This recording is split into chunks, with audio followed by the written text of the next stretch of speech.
This week's episode of One of a Kind with RVD is presented by Get Blitzed. That's get-blitz.com. Get Blitzed Aid is nano-infused THC syrup, and it is a premium cannabis-infused syrup formulated with nanotechnology for fast-acting effects.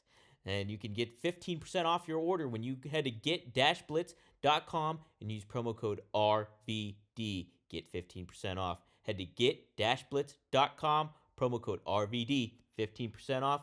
It's one of a kind, baby. Rob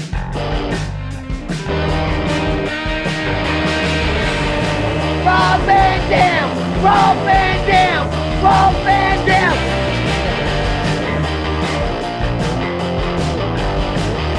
I'm Rob Van Dam. The whole show.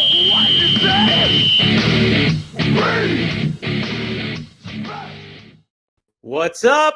Oh man, it's Dominic D'Angelo of RVDTV.com, and it is one of a kind.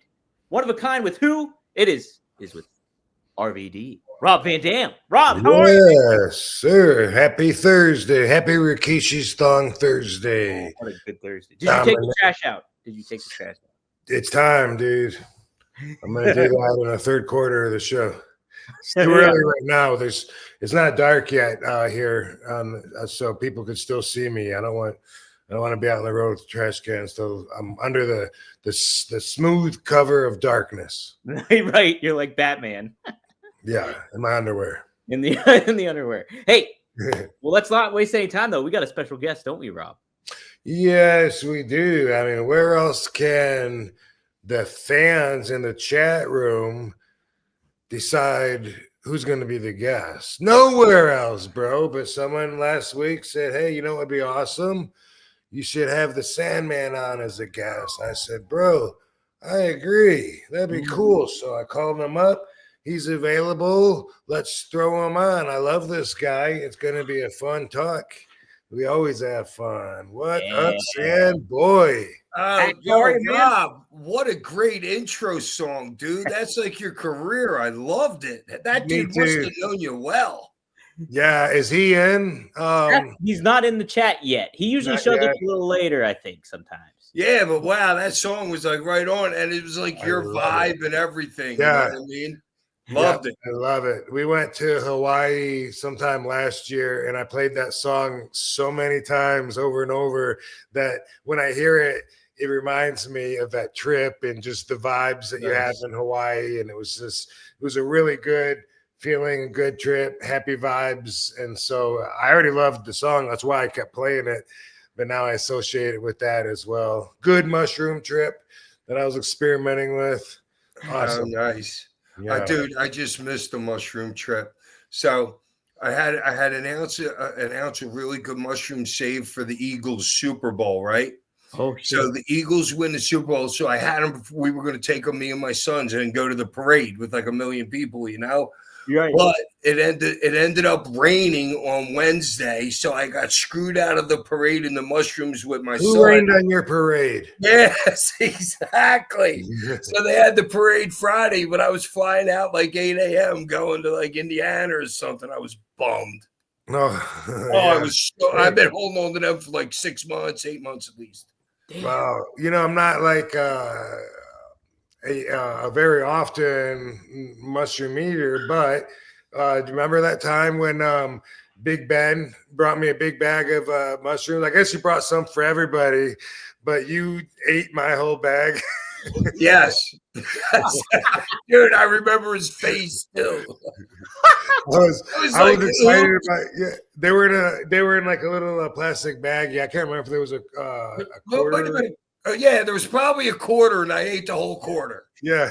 Okay. I was like, dude, where's my mushrooms at? Like, I was really looking for it. I've been asking him all kinds of questions, like, how many do I eat? You know, do I eat on an empty stomach? And I was really looking for it. And then when I got there, the whole bag was empty.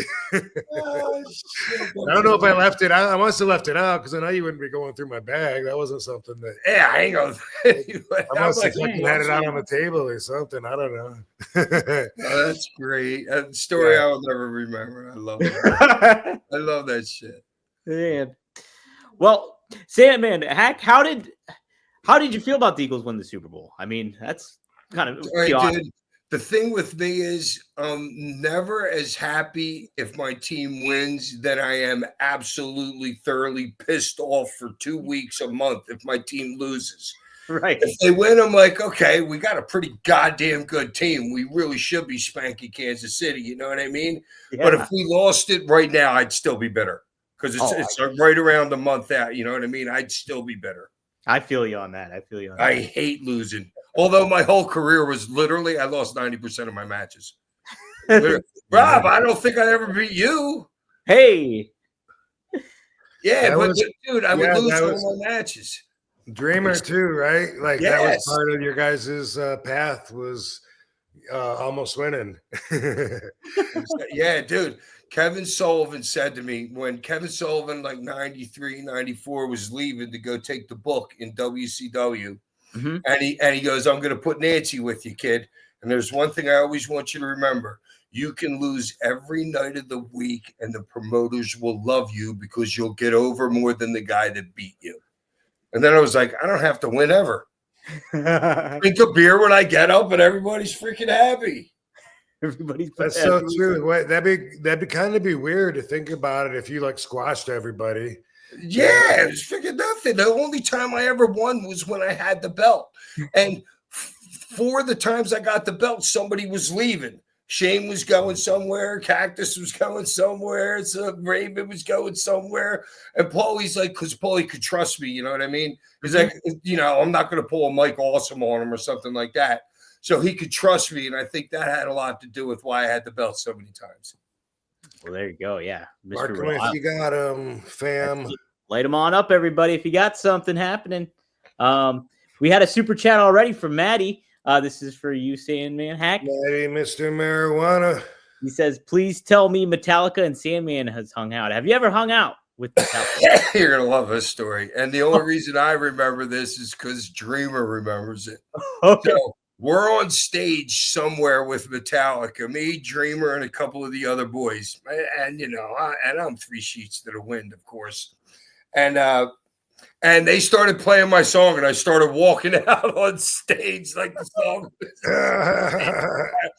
I don't even remember it. Dreamer reminded me of this story like a year ago. I'm like, no, Tommy, I don't think I did that. He goes, yeah, Hack, I was there. You were on autopilot, huh? Yeah, you know how it is, dude. Autopilot, dude. Especially when you're overseas, you're like total autopilot. Do you remember how your MU receptors were feeling? No. That's from a previous show, Hack. We Funny had without even knowing. Yeah, I get it. Well, were you a Metallica fan before you got the theme song? No. No. There was this kid that worked for me, right? It's literally like the song just came out or whatever. Mhm. This kid that worked for me, I was in the newspaper business, and this kid, he's like 18 years old. He's like, yo, Hack, you gotta listen to this song. So I was dropping him off one night. I'm like, yeah, let me listen to it. He played it. I'm like, that's my new song. I used to come out to Big Shot by Billy Joel. Oh, You want to be a big shot, Ooh. didn't you? You had to open up your mouth. But then I heard that Sandman. I heard that Sandman song, and I'm like, boom.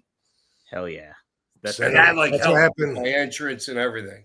Yeah, that's what happened to me too with ECW with my song "Walk." I heard it on the radio. I was like, "Fuck, this is me! I gotta." Oh, nice. Yeah. And- Oh, Rob, I didn't. So you picked your song. Yeah. Well, so when I first showed up with ECW, I brought, and I'm not musically inclined. I always, that everyone says, but I brought what I was using in IWF with Eddie Mansfield at Universal Studios forever ago. And it was, it's Joe Satriani, and the song is called Lords of Karma. And it sounds kind of James Bondish is I think a fair way to put the music. And I was the first couple matches in ECW, I was coming out to that, and I felt like, man, I don't know if that fits here because it's like, I don't know, it's not pipes, but it's like I said, like James Bond, and it's and then everything. When I first started in ECW, it was January '96. I associate that with the first time I ever saw like the whole grunge society. First time I'd heard like that music, White Zombie and Pantera, and all of that was all brand new to me. And yeah, I heard on the radio Pantera was opening for White Zombie on tour, and I heard it on the radio, and I heard Walk, and I had the respect match with Sabu, and they were saying respect Walk, right? And it was like, hey, we have a respect thing going on right now, and this is perfect for ECW, the energy. And I thought, that Paul would be like, oh my God, this is perfect. But instead, he was just like, are you sure? Because I don't want to change it like a whole bunch of times. Like, if you want to change it once, that's fine. I want to change it every week. And I was like, yeah, fuck yeah, That's awesome. Yeah, like you just knew it like I knew it. Same Knew it. thing. Yep. You just get the instinct for it, and that's great, man. And two iconic songs for you guys too. Right, but Sandman and I are spiritual brothers too. Like you might not know that, but a lot of times over the years we got together and talked about synchronicities and just the vibrations of life. And Rob changed my life. Yeah, literally, dude. And in the beginning, younger through my years, probably up until like 32 or whatever, until I started till Rob became friends through Fonzie, Sabu, and stuff like that. You know what I mean? And I was an energy robber. I would come in the room and I would rob everybody's energy. And Rob was like, yo, dude, you don't have to be like that, dude. You know what I mean? And he changed it. I bought the book, The Secret, because of him. You know what I mean? And he changed my life, dude. That book's a life changer. It really makes you look at things from a different perspective. I try and tell people what it's like, because people ask me about, like, I get asked about like Sabu. I never get asked about what's it like being around Bubba or Dreamer, but I get asked a lot about Sabu and RVD. And when it comes to RVD, I'm like, it's hard to explain, but when you get into his like 10-foot radius around them, you're in, and you're just relaxed. Oh, dude, I'm getting goosebumps right here. And it's like it's like boom, you know what I mean? It's like Matt Stryker's kind of like that too, you know what I'm saying? And you're just and your energy level goes up, but your excitement level goes down. It's kind of weird, like, to even think about it like that, you know? Yeah. You're just glad to be in his aura. I mean, that's how I can explain it. Rob's a good vibe. You're a good vibe for sure. Yeah, it's all about balance. It's all about balance. Nash said the same thing. Kevin Nash said the same thing on his podcast too, even before you were the guest on there, Rob. Is that right? Yeah, he did.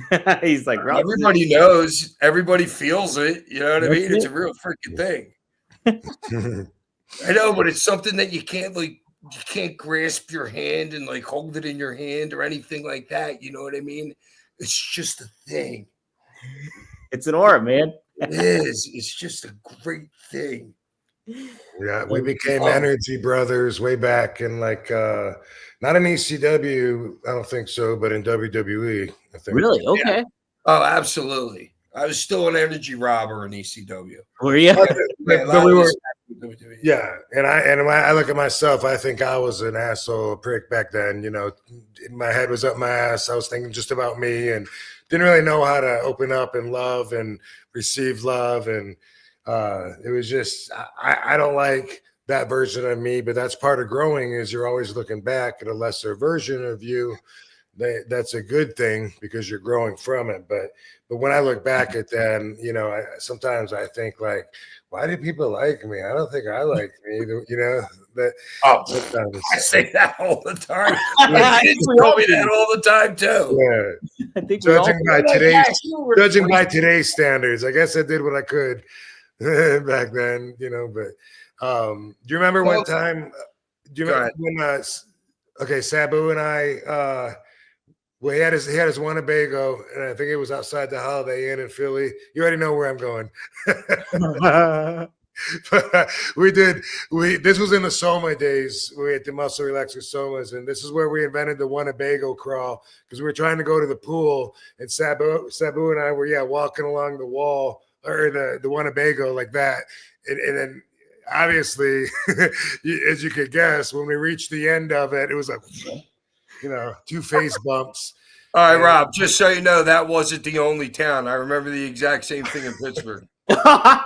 Saying. But the one time I'm thinking of, though, I woke up laying on the ground with a note on my chest because everyone had gone to the arena in Philly and they left me there sleeping right where I fell. And there was a note that said, Sandman's still here in room 110.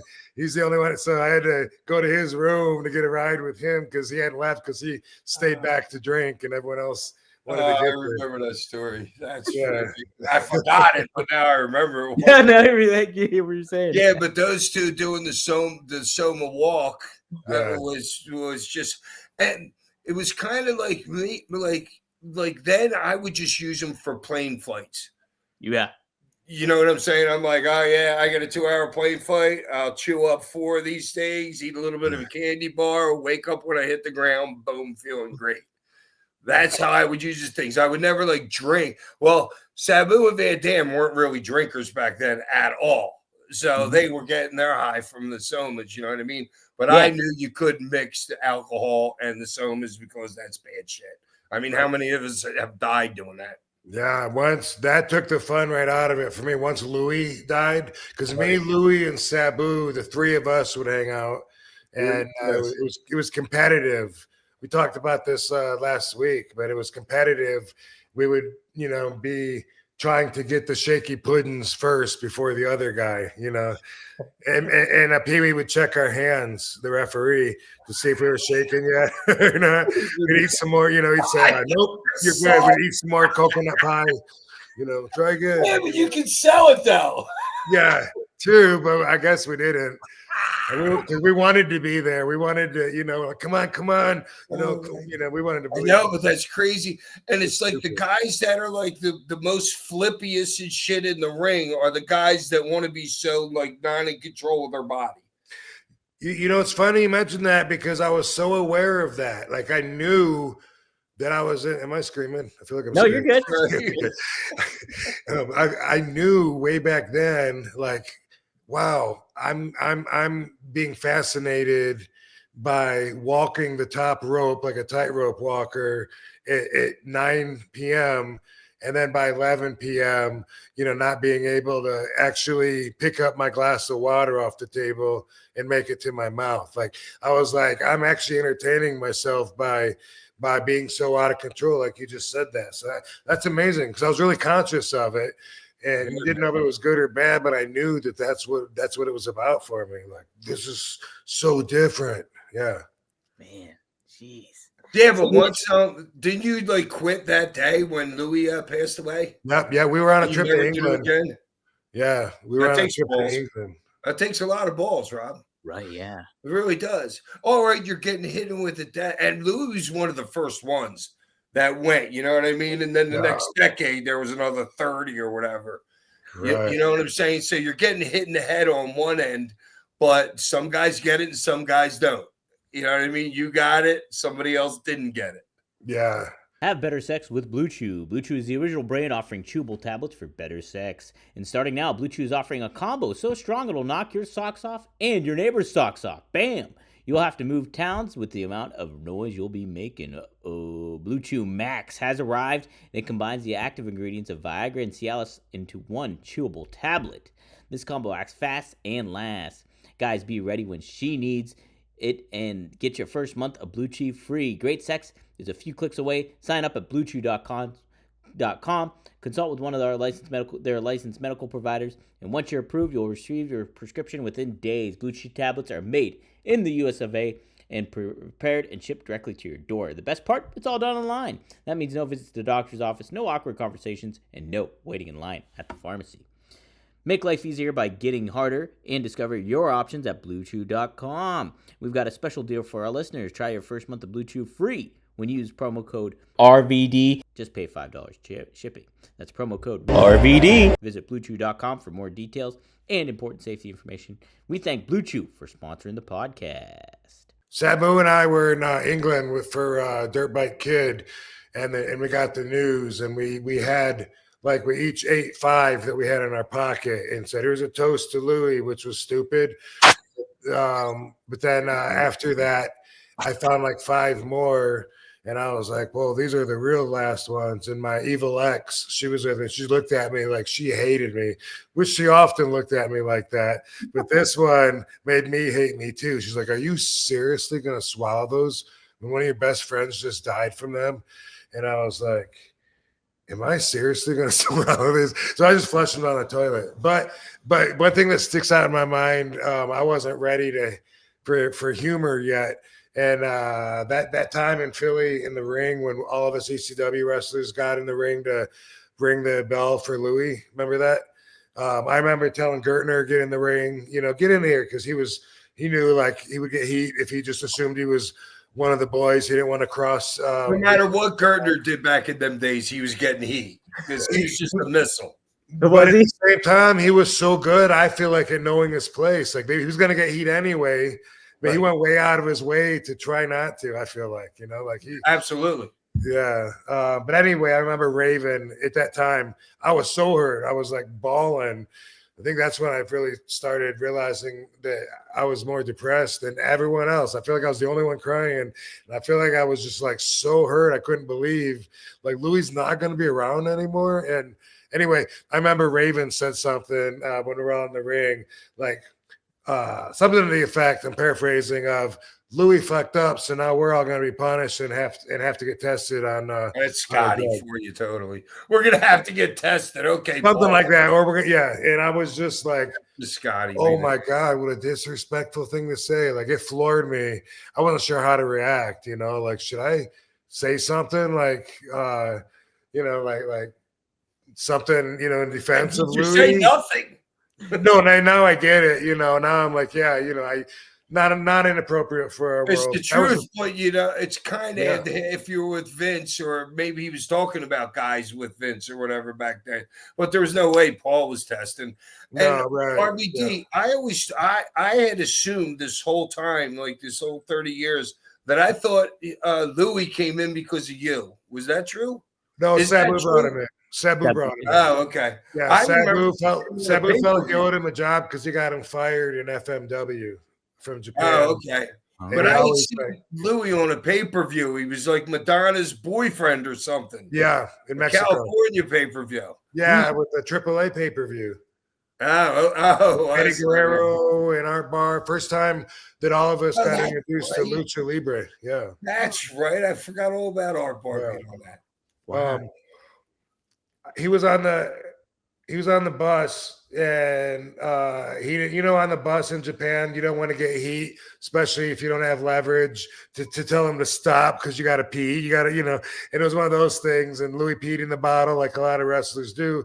And Sabu thought it was funny to tell the bus driver, like, oh, he peed in that bottle. He peed in that bottle. And, that's Sabu's sense of humor, but they didn't think it was funny at all. They ended up firing him from it. Seriously? Because he pissed in the bottle? Yeah. Wow.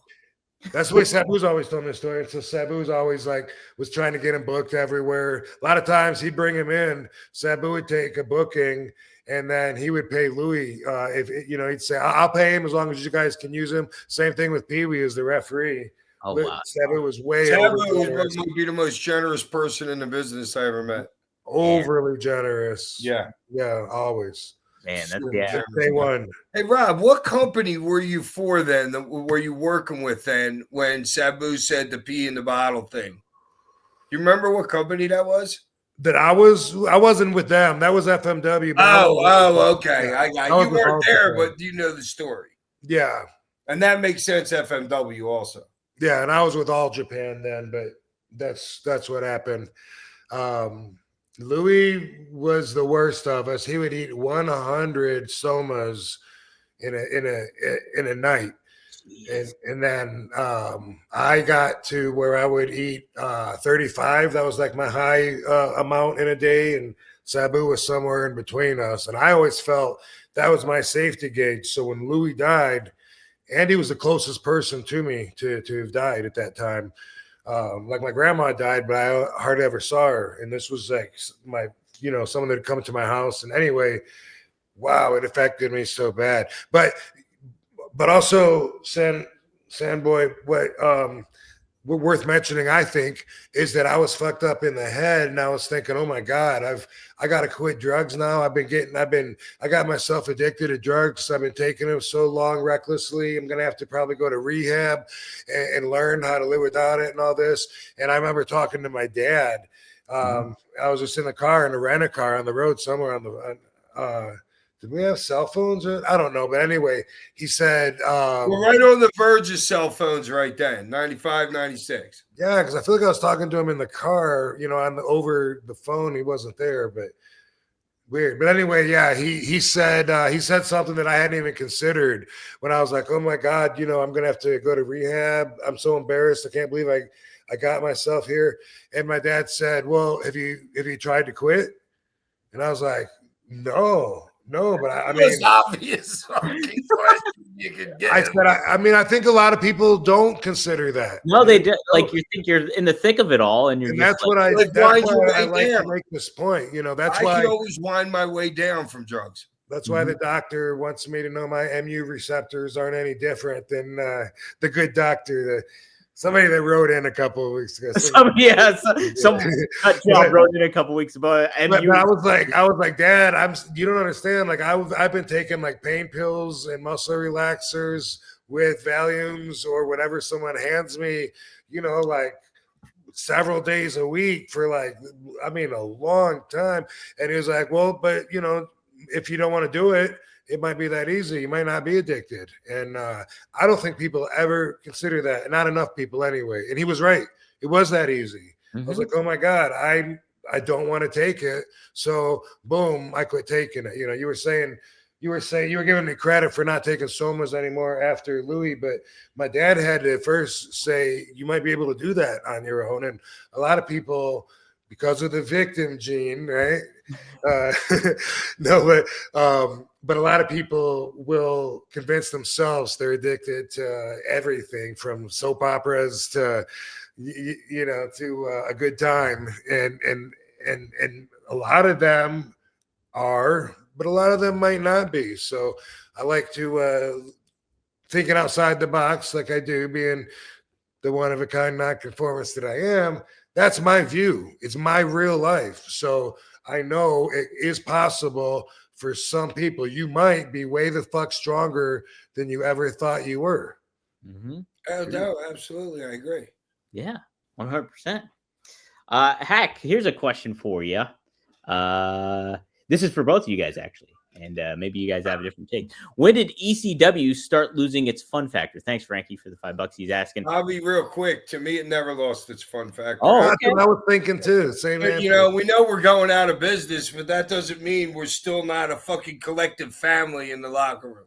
Sure. Yeah, it was a little less fun when I realized, the longer I keep working, although I was getting paid per my contract for wrestling and stuff, I wasn't getting paid some of it, like merchandise, pay-per-view bonuses. And so I knew the longer, why am I screaming? I fucking feel like I'm pushing out. Like smoke some more of that joint. Yeah, you're good, Rob. Relax, everybody. All right. But, I did feel like as I was digging a deeper and deeper hole, the more I was having that fun, that kind of, set the energy against it to help balance it out some, which is why ultimately we had to go, we were all done, but it fun to the end though, for sure. Man, yeah, no doubt. And we're still alive, Rob. That's it. And we're still alive. No shit. Like that. Hey, did you read Todd Gordon's book? Yeah, I read it in freaking 2 days. Okay. Is it pretty accurate? Oh, yeah. Well, I can't say how accurate it is because I don't remember shit. Fair enough. You know what I'm saying? But honestly, RVD, the stories that I know between Todd, Paulie, and Paulie's mom would blow your freaking mind. Okay. Todd gave this guy like 5 days of stories, and he used like 5 of them. There's 5 other chapters if the guy wanted to write them. You know what I mean? You have no idea the shit that I know about that family. Sean Oliver. The whole time, Todd was talking to Paul's mom, freaking the whole time, even up to like 2-3 years after those two broke up. Wow. He still knew everything. About what? And what's he talking to his mom Everything about money that he used for his family's money, where he really embezzled the company from Todd Gordon. All right, let me tell you what embezzlement is. Embezzlement is if I'm a partner with you and we're in this wrestling company, right? And we're 50-50, even if we're 75-35, I want to buy you out, but I tell you there's another investor. So, but there was never another investor. The investor was Paul Heyman. Mm-hmm. So that's what he did to Todd Gordon, which is illegal. Oh. And he used his dad's money, like $2.5 million of it. Holy smokes. His dad's whole fucking, his dad was a big shot lawyer or whatever, but apparently Paul spent all the money. Wow, that's wild. I mean, like he ain't made it back. You know what I'm saying? You know what I'm saying? He's made it back 100-fold probably, but not the point. Little things. I'll give you a little quick one.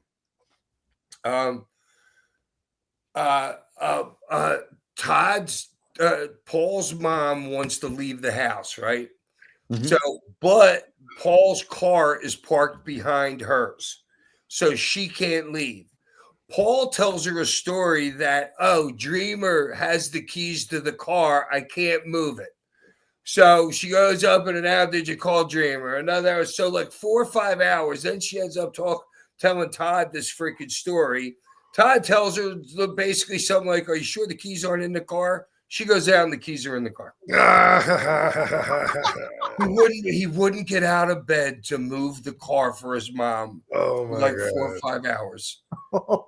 You know what I'm saying? Like shit like that. That's just brutal. Yeah. It's just. But the guy's the most brilliant dude in professional wrestling probably there ever is. So I mean, it's got to be like him and Vince, right? Him and who? Vince. Oh. Man, yeah. To you, Rob, is Paul the best booker ever? He maybe that I've worked with. He's my favorite that I've worked with for sure. Yeah. You know? Yeah, but to me, there could be guys like a couple Japanese bookers, but I just know of them. I don't know, like wasn't watching it or whatever, but Bill Watts at his time had his hand on the pulse of pro wrestling. You know what I'm saying? Yeah. And was changing it a little then. You know what I mean? So there is other guys, but Paul, he was the one that made Jim Cornette, I think, was brilliant. Yeah, he's another one. Jerry Lawler, brilliant. I mean, how many dudes is Jerry Lawler? He trained me, dude. Rob Black. Who's Rob Black? Who's Rob Black?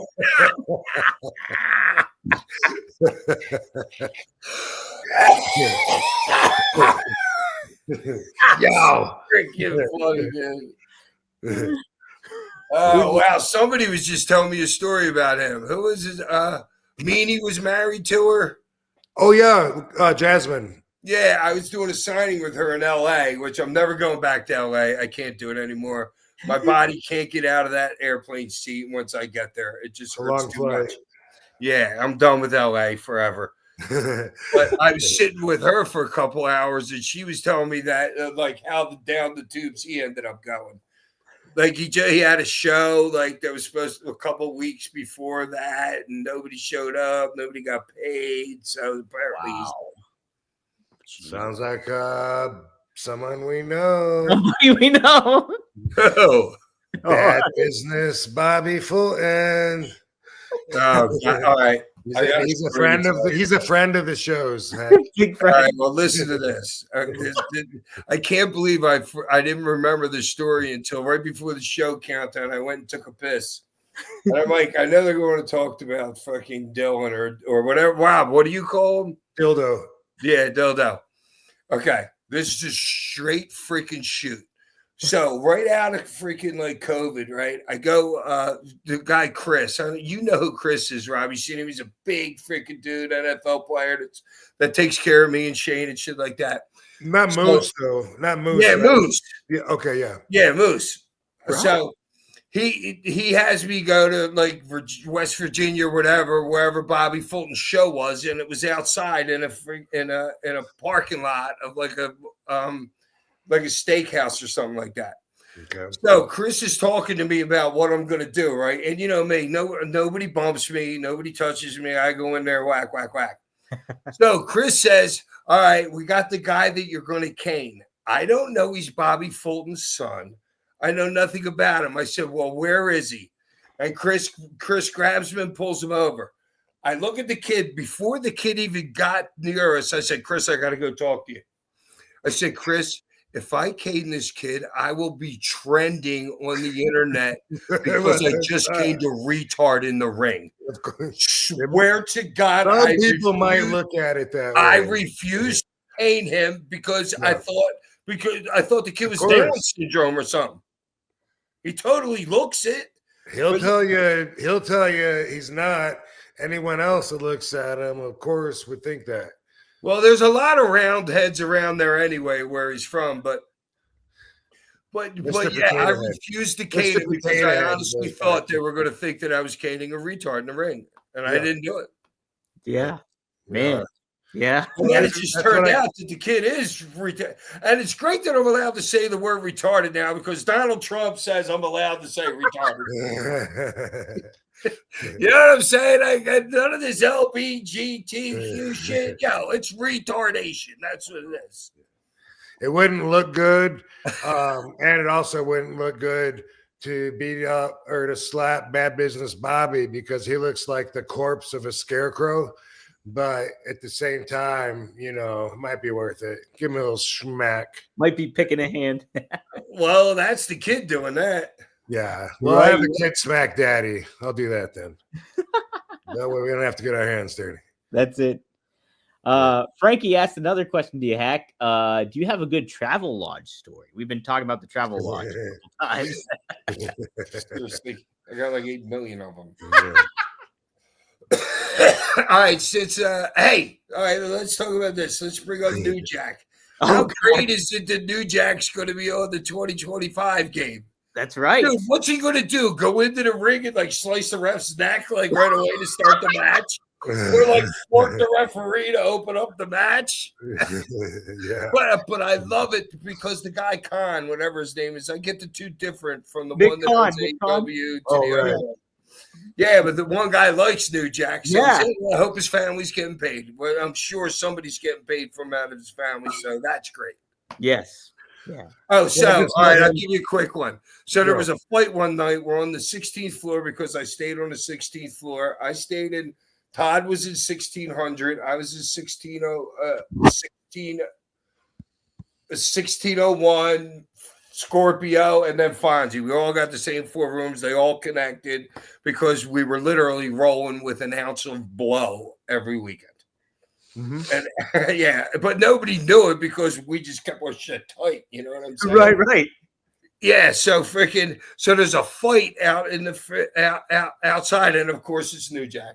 He had just left my room, and so there's a big fight in the hallway, and the hotel's round. So if you start at the elevators and you just keep walking left to right, you come back all the way to the elevators. Yeah. So there's big hullabaloo, security's up there. So New Jack's like, fuck this. They're stopping him from going forward. He's like, I'm just going to go around the back. And then he attacked the kid from behind and beat the shit out of him. That's great. But he was the only one smart enough to realize that. I'll just go around the bend. Right. Yeah. There's another 1,000 of them, dude. All right, I'll give you another one. Okay. So me and Guido, we're going to take our flights home Sunday morning, right? And I got so much. I don't want to do because I got to get back to Utah because I just moved there. I started a concrete company, dude. Come Monday morning, I got to have my shit together. You know what I'm saying? Mm-hmm. So I'm like, I got like freaking like a gram or so on me, a gram of coke on me. And we're waiting for the shuttle to go to the airport. I said, Guido, watch this. I grabbed it and I went right over. When you walked in the front doors on the left-hand side, there was like a big square marble box with a plant in it and all these rocks underneath there. Yeah. I picked up one of the rocks, threw the gram under there, fucking put the rock back, and fucking the next time we there, I waited till I was with Guido and said, "Look at this bitch." It was there. Yes, of course it was. Who's going to look underneath rocks in the freaking in the foyer of a hotel? Yeah. Another time, freaking we're in 1600 the room, and we're sitting there, and I'm just like, and something just popped in my head. So it's me, Scorpio, Fonzie, and Todd. Mm-hmm. I was like, dude, you won't believe this, but over in the back left corner, I had put like 3-4 grams of coke because I didn't want to take it with me. I went over into the corner. I picked up the rug, pulled the fucking coke out. They popped huge. That's awesome. I would hide that shit everywhere because you knew you were always coming back to the same spot. Yeah. And I didn't want to take it to Utah with me. What the hell? It's not going to do me any good there. I don't think the Mormons are snorting coke or at least not like that. Yeah, we had a building with TNA when we were at Universal Studios, and we stayed at the Doubletree Hilton every single time. We had like the push-up. Orlando? Yeah. Okay. Yeah, we had the Jeremy Borash and Abyss smarten me up to it. But in the vending room, you had push-up tiles in the ceiling so you could hide shit up there. And they had like a bong or something. Because you're back there all the time. Yeah, like every other week. When I first went there in 2010, it was every 2 weeks, the same place. And that's fucking lovely. Yeah. It was. That was that the one where you wrestled? It was like literally right next to all the rides and shit like that. Yep. They were like right outside the building. Okay. Yeah. Universal Studios, right? It was a Universal Studios. Yeah. It was. Yeah. People always want me to compare the big three companies that I worked for.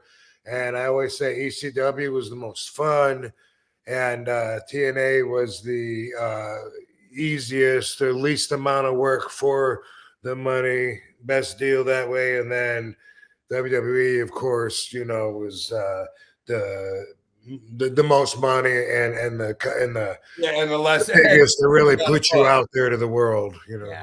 Dude, that's what killed me in the business when we would, because we know each time that we're there. I was there when Sabu jumped off the Raw sign, which was like early in the 90s or whatever.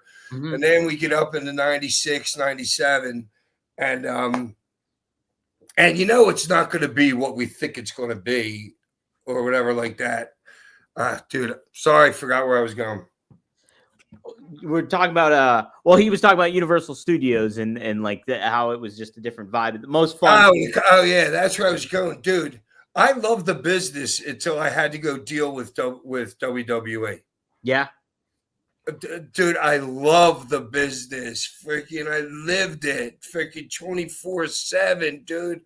A week there, I'm ready to kill myself. Dude, if I didn't have a couple of my boys with me, see, you got to understand something. Freaking, there's guys when we come in, they know their job's on the line right there. Right. You know what I mean? So it's not all kumbaya and everything like that. You know what I mean? Me and Sabu, we would find a stairwell. Swear to God, we would find a stairwell to go dress under. The locker rooms, since the boys got screwed up so many of the professional teams' locker rooms, there's other locker rooms that they use. Dude, there's 100 guys on there. And when you're on Raw, there's 100 dudes that they fly in for that show. I've counted them. Pay-per-views, 120 dudes are there, and they're using like 30 of them. Wow. Yeah, so you just hate you. I can't be in that locker room stepping all over this and shit like that. And everybody's lying to you. You can't believe a word anybody's saying.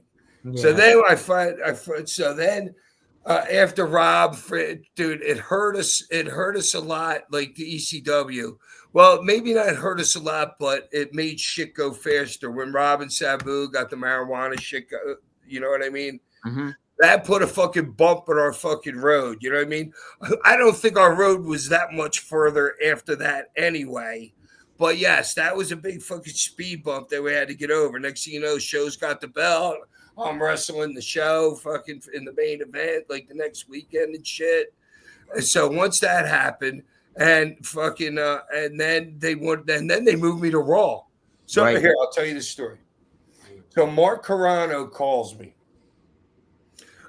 Here, back this one up. Back when they wanted us in the early 2000s, Mark Carano called me and said, "I'm from," because you have to have the same phone number. I've had the same phone number since 1994. You can't change it in this business. You know what I mean? Right. Mark Carano called me and he says, WWE wants me.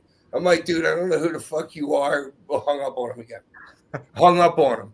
He calls me right back. And fucking, he's like, no, Sandman. I work for fucking Vince. Yeah. And I was like, yeah, okay. I got to talk to somebody. I called Dreamer, and Dreamer's like, yeah. Fuck Carano. What? So I was shocked.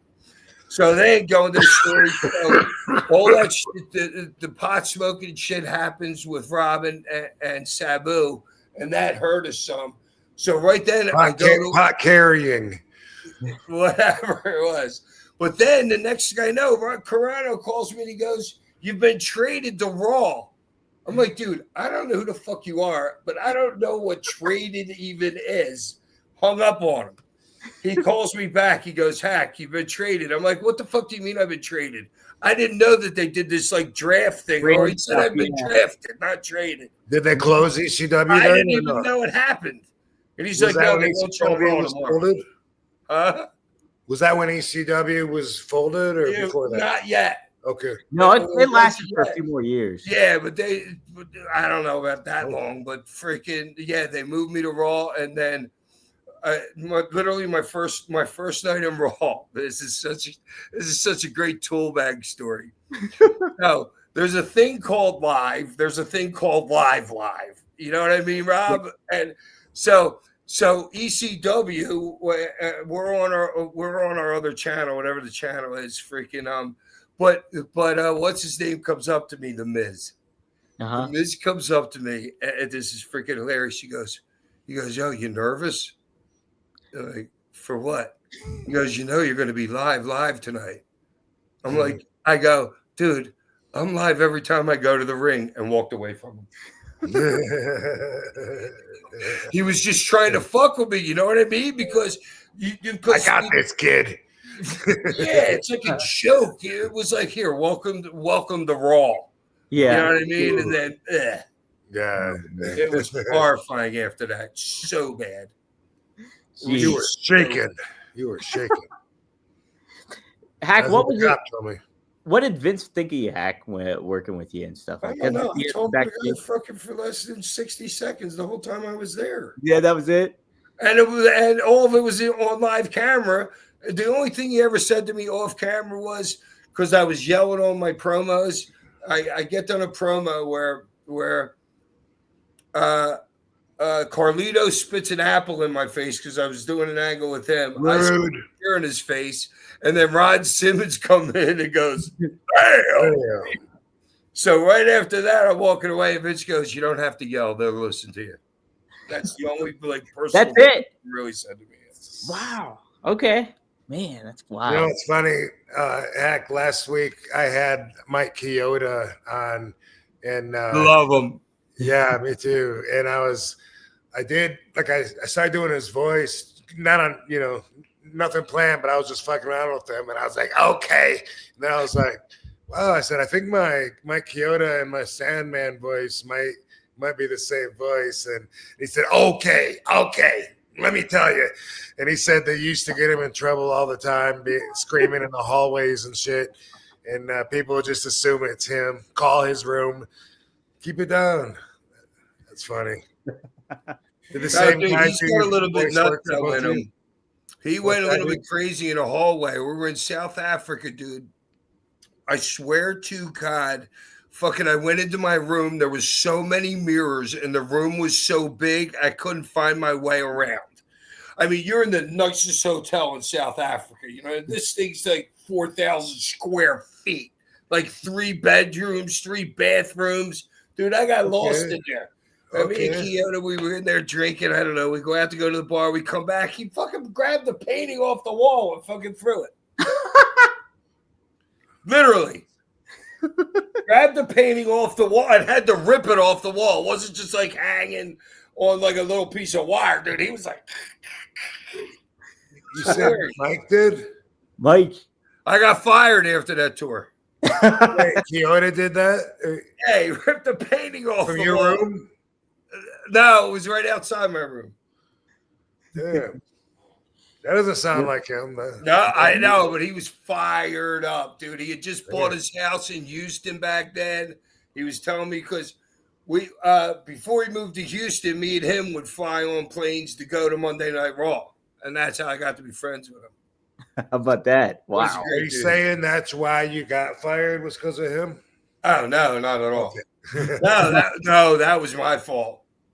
I yelled at Jimmy Snuka. Yeah. I was like, really? Yeah, but dude. But before this was where I assume this is like right after SummerSlam because right before SummerSlam, Johnny calls me into his office and he goes, "You can't drink the beer anymore." What? And I'm like, what? And I'm pissed. I'm like, Johnny, how about you give me my release? He's like, Hack, wait. Oh, and I got 2 raises, or at least 1 raise out of him by asking for my release. But it was up to like 125 to 150,000. But then I find out he's telling me I gotta stop drinking. Next thing I know, Austin's in the fucking main event for WrestleMania for SummerSlam. So they're taking the beer away from me, so I can't do it on my entrance. Yeah, I was of course. Freaking pissed. That's fucked up. That was your shit. Right? Yeah. I was hot. And I hated it there, dude. I had no friends. It was soul sucking. It honestly was soul sucking to me. I hated to get on a plane. I hated to go there. I hated to be in the locker room. I couldn't wait to get out of the fucking building. Man. Were you? And another thing is, dude, I hated it so much. You know, everybody goes on TV and they want to get as much time as they can. They had to tell me to stop going home early. I was going in there giving them 5 minutes to go. And then finally, Michael, who's Dunn? It was Dunn, the guy in the big control room. Yeah, Kevin Dunn. Yeah, Kevin Dunn sends it down to maybe Keota. Keota goes, Dunn says, do not go home early. I went home early every single match. Never took the time that I was allotted. And another thing I learned, my very first time, after you come out of the ring, you go up the ramp, right? And when you go through the ramp, Vince is sitting right there. Right. Well, I went through that one time. There was Vince sitting there and my agent sitting there, like maybe within 10, 15 feet of coming through the curtain. And the agent's trying. Vince liked what I did, and the agent, and it was Steamboat. Steamboat. I think it was Steamboat. And Steamboat's trying to like take credit. I didn't do a thing he said to do as my agent. You know what I mean? So I did that once. Every other match, I always had my out. I would scoot to the right-hand side of the ramp and go in underneath and never have to go up the ramp and meet Vince and my agent again. Yo, Rob, we're going to take a quick time out just to say that this week's episode of One of a Kind with RVD is presented by Get Blitzed. Get Blitzed Lit Aid Nano-Infused THC Syrup is a premium cannabis-infused syrup formulated with nanotechnology for fast-acting effects. And that advanced nanotechnology formulation allows for quicker onset and enhanced potency compared to regular THC syrup. It's Delta-9 and legal in all 50 states, every single one. And you have several syrups to choose from Blue Raz to Key Lime Pie to Pina Colada to Tiger's Blood to Cherry to Grape. Just head to get-blitz.com, use promo code RVD, and get 15% off your whole order. Could be a bottle, could be a bundle, your choice. But yes, head to get-blitz.com, use promo code RVD, and it is by Mickey Ray Sinatra and Courtney. Take a look. Head to get-blitz.com, promo code RVD, get 15% off. It's one of a kind, baby. How about that? So you just I did it. I'm like, nope. I ain't letting anybody take credit for something that I do again, right to my face. Like I did that shit. No, It's and then I weird got though. what's his name fucking, and then I didn't like Steamboat as my agent. I went into Johnny's office. I said, Johnny, I don't like Steamboat as my agent. He goes, okay, I'll be your agent for the rest of the time. Johnny was. Johnny is my agent. Wow. How about that? Yeah, it was. Well, I think I got Johnny's respect because when we did the one night stand or whatever, and it was me and Dreamer against Bubba and Devon, and we had like literally 15 run-ins because Tommy wanted to get everybody else in and out of there, and we're going to put it all together. And when we're putting it together, Johnny's sitting there. Johnny didn't say a word, and we're putting it together for like an hour. You know, the first time you get together when there's all those running, it's an easy hour. Then everybody will get back together again. A little group over here. Yes, I'm right after you. Where are you going to be when I go out and all that shit? And I got to remember all this. But I was more concerned about the time. So I made sure that everybody's running. I would say to everybody, all right, Tommy, Bubba, how long is this running going to last? Is this 45 minutes or is this a minute and a half? And then we would dial it down, and then Johnny would write it over there. So yeah. I got his respect, I think, there. Oh, but then my son beat the shit out of John Cena with a cane. My son Oliver was there, and he had the cane or whatever. And John Cena's fucked with him a little bit. So he hit John Cena. John starts running, and he's running after him, hit him in the back with the cane. It's hilarious. Wow. Freaking hilarious. Holy crap. Yeah, I had I was just wanting to mention it was weird, and it's not so much, doesn't feel like this anymore, but it was like the agents had pressure to try to validate their job. And so they, you know, like Ricky, obviously you would think, you know, he'd be like a super cool, genuine dude. But I even had like an issue with him that, you know, I don't hold against him anymore. But when I was in that competitive state of mind, I kind of was hot at him for a minute because, and I'll just let you decide instead of using any adjectives to tell you how I felt about him at the time. But I'm wrestling someone, I think Shelton Benjamin, and it was just an idea that I hadn't tried before for that night, which was to just, you know, be shot into the ropes like he's going for a drop kick or something, and I catch the rope, right? Boom.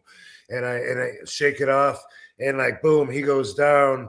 I take off and hit the ropes, do a rolling thunder, boom, and hit him. And then we're both selling up, you know, to start a comeback, right? Boom, boom, boom. So I did it, right? Boom.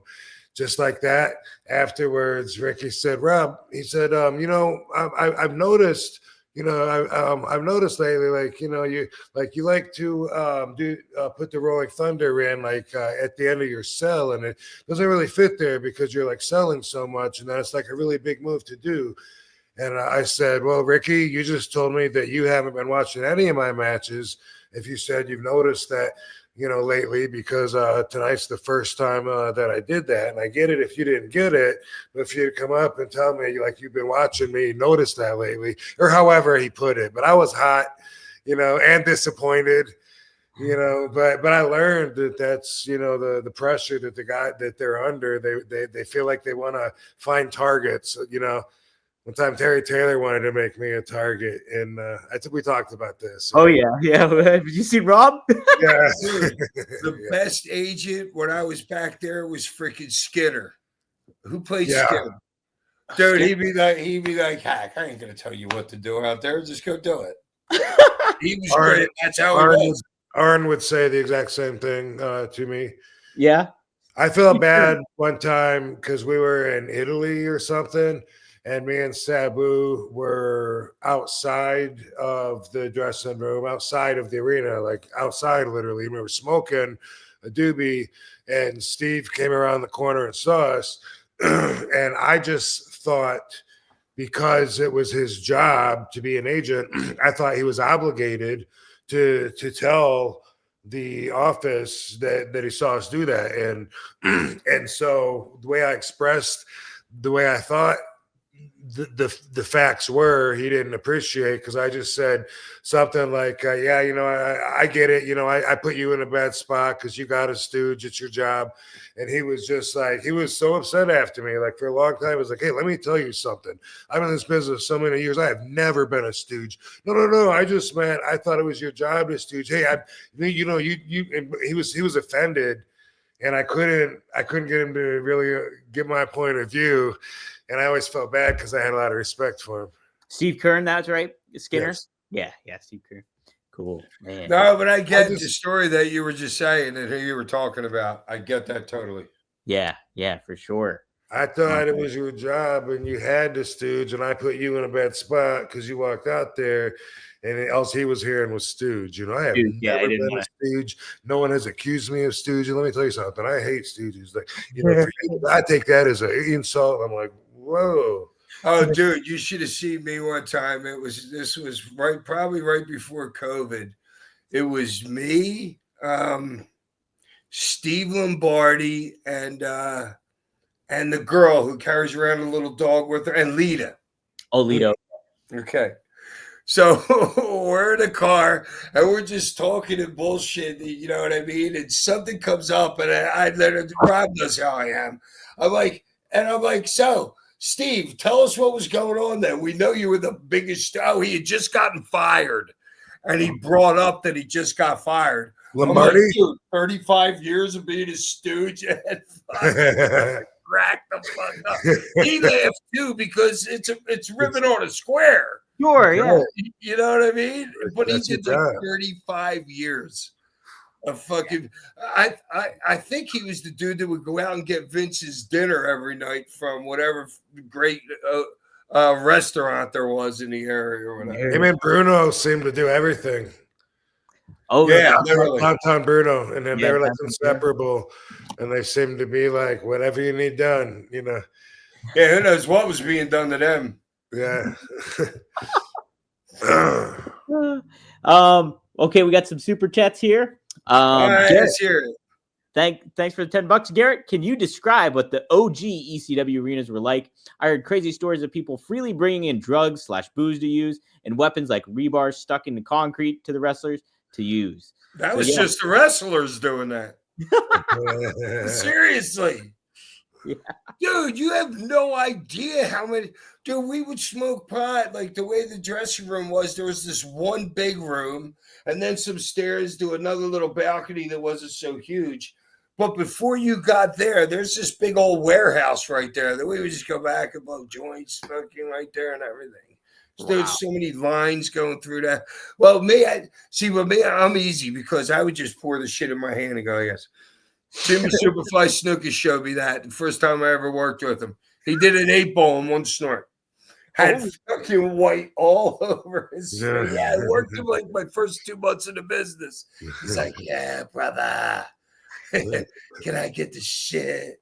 Had the shit, just poured the whole fucking 8-ball in his fucking head. Jeez. What exactly is this question? Like what it was like? Like describe the OG ECW arenas. I guess the atmosphere, there are any crazy stories and stuff like that when it comes to Rob, you always talk about Jim Thorpe, PA, how fucking shitty that arena was and everything. I remember. Wait, hold on. Let's answer this guy's question. Dude, yes, there'd be people that would bring in stuff, but there was other, like Buffalo. When we did the thing in Buffalo, there was like 20 trash cans full of shit outside. The one when we whatever the match was or whatever. Center. That was the Gangsters. If you didn't know ECW, that was their gimmick. Is fans would bring weapons for New Jack and Mustafa to use, and they would pick through all this stuff and then empty the trash cans in the ring and just hit their opponents with it. And that was a lot of what they were about, and that was a great way for the audience to participate. Now that I think about it, like, dude, I brought that toaster. That was me. I brought that. No, dude, that's so important what you just said right there. To having a tie between audience members and the wrestlers. Mhm. Yeah. You know what I'm saying? Dude, that was the best thing about ECW. Our fans taught the fans how to be fans nowadays. Yeah. You know what I right? mean? We were the first people doing all the crazy shit. You know what I mean? All the chants and everything. That wasn't happening anywhere else. No. Mm-mm. The You could do creativity and all that. you could do like a freaking behind the what is it called? Behind the ring, behind the Behind the scenes. Yeah, behind the yeah, music you could kind of do thing. one of them, I swear, Yeah. just on the Philly fans. Oh, for sure. Mm. For sure. Yeah. They should do Hey. a documentary on ECW Philly. You fans. still see them. There's still like 5 of them that go to the pay-per-views and stuff, and they're always in the hard camera. Like the Hawaiian shirt guy, I see him all the time, Rob. Oh, you do? Yeah, Yeah. he's in freaking pay-per-views. It was just that one. He had fans all over the world, like in Japan, that were Fans had dressed like fans. him. Fans had Good for him. fans. That's How something that crazy was is really that? cool about That's it. cool. Yeah. Yeah. Hey, Sandboy, do you remember when you and Test were in a car that Shelly Martinez rented? Yeah, I think I talked about this, but Sabu was supposed to go with them. And then I happened to show up at the rent-a-car place because when my airplane landed, I didn't have plans or whatever, and Sabu wanted to ride with me, and so for some reason that left Test and Sandman in a car, and Shelly Martinez had to put it on her card, and Sabu guaranteed it. You know, if anything happens, I'll pay for it. I don't know why that went down that way and who Shelly rode with.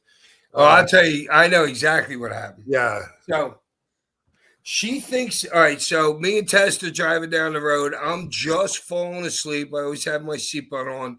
We're doing 80 miles an hour. We hit this deer. Oh shit. My eyes are closed. Once we started spinning, we spun like 3 times after we hit this thing, and then we stopped, still looking straight ahead. Tess is like, yo, you good? Yeah, I'm good. We get out. Like, fuck. So I'm like, I got to see where this fucking deer is. So Yeah. I started pacing off fucking right in the road because Tess said he was right in the middle of the road. He hit him dead straight ahead. I started pacing from where our car landed after 3 spins. It was like 67 paces. The deer bounced, and then at like 101 paces, it bounced again, and then landed in the middle of the road. So meantime, these guys are coming up behind us. It was super foggy too, right? Yeah. Yeah, so they're coming up behind us. But the whole point was the girl that fucking rented the vehicle, they used somebody else's license besides the credit card. And that's illegal. You're not allowed to do that. Oh. She told me that, and I told her because there was a thing when they were there. They had to use somebody's credit. The girl's probably credit Sabu's card, license and yes, Shelly. and her credit Right. card, which is illegal. You're Yeah. not allowed to do that when you're signing in back in them days. The card has to match the fucking person. So after this shit happened, because Tess was driving her car and it was no fault of his own, I'm explaining this to her at the accident scene when the cops show up. She Where's turns she it at, in, on the phone? and or was I she said I was going to pay for everything. there? That's what she turned the story in. I told her you could Oh, sue the that's rental car right. You company. hated her after that. I forgot You could about sue that. the part. rental car company because the license and the credit card didn't match the rental. So you're giving her an out, and she fucking. And she turned it into, I promised I would pay for everything. And she I went around and forgot. telling people that. I didn't fucking care. I mean, people know. But she was one of those people. Here's the thing, dude. When I was especially once I went to Raw, dude, there's all these people because Vince takes every single match, and as you get in the ring with him, if you're on Monday night, every single match gets in there, and Vince is in the middle of the fucking ring. Yeah. And all these people would like gather around because there's like 100 freaking people down there. We gather around the ring and all be bullshitting with each other and lying and saying stupid shit. I'm sitting up in the freaking audience, like reading a book, waiting for somebody to fucking pull me down. Yeah. You know what I mean? But she was one of those girls that never was over at all and just would say the stupidest things. Oh. Not just the thing that I'm talking about, like with me and her, but she was known for that anyway. Yeah, she had a reputation of just saying Well, stupid. she would hang around with all these superstars and never shut up. Oh man, yeah. No, but I'm not trying to bury her at all. But she just misunderstood that accident. Why would I say I will pay for everything? Right. Yeah. Why would you didn't listen, honey? Sorry. Yeah. Because that's exactly what Sabu said. Yeah, dude. Fucking. But I don't care because I'm untouchable. You know what I'm saying? Nobody believed her whatsoever. Nobody believed her to yell and say into the locker room, "Oh, Hack said he's going to pay for everything." Right. You're like, what are you, stupid? Right, yeah. No, but Sabu was saying that he told her he'd pay for anything if anything happened. And he was there, had your back every time someone said that. But I forgot about how much heat she got because I was like, man, poor girl. She got conned into letting somebody use her card to rent a car that she wasn't even going to be in, and then they trash it, and then you guys were like, fuck her. And I was like, how did she get heat off of that? But then until I learned everything that happened, I was just like, how did that happen? Yeah, but people are young and they don't know how to act, and their heads get bigger than they are. You know what I'm saying? I can't blame her. Yeah. I mean, the girl was a nobody, and she's on freaking national television. That's it. Like, and if you're a certain age, you're just not thinking about that stuff. You're like Rob was saying, he was in that competitive mode, like way back when too. And he said he was an asshole when he was like 25. So, that's probably 7 years of being an asshole right there. How many more to straighten up? And now I've grown, so I'm just a bigger asshole. You're just a bigger asshole.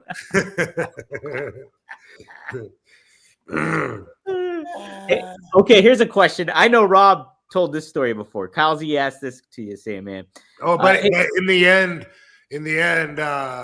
Sabu was with his Japanese wife at the time, and he was always having to explain, this was back when, like I said, his summer days and all that. But anyway, he had to explain to his wife, who was already putting up with a lot of why he was giving Shelly Martinez $30,000. Oh shit! Yeah. Wait, man, who's giving Shelly Martinez $30,000? Sabu. Who's Shelly Martinez? That's the girl we're talking about for the car. Oh, the vampire girl. Yeah, vampire girl. What was he paying her for? Because he did say what you got accused of saying. Dude, I tell you, he's the nicest guy in the world, dude. Yeah, he's just so generous.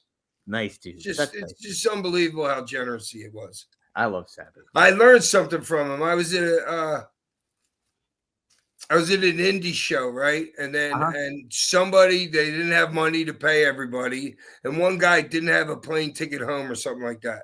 Sabu bought his plane ticket home. Yeah, I actually returned that favor like a year ago, where the Warlord of the Barbarian got paid. I got in their office right after them, and he's like, "No, I don't have any more money." And I'm like, "Well, dude, tell me more. Are you fucking any of these?" He goes, "Yeah, nobody else is getting paid."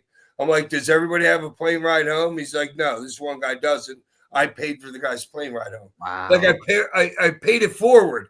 Yeah, it wasn't even paid to me. But it was something I had to do because what's this kid going to do? He's in a tumble fucking Iowa. He lives in Florida. How the fuck is he going to, Wow. And he didn't have the money. He didn't even have a credit card. Oh, my God. It's just what you do. You know what I'm saying? I learned that from Sabu, dude. What a fucking... For sure. Was that show in Chillicothe, Ohio, by the way? Oh, Jesus. Oh, my God. Did you... Oh, my God.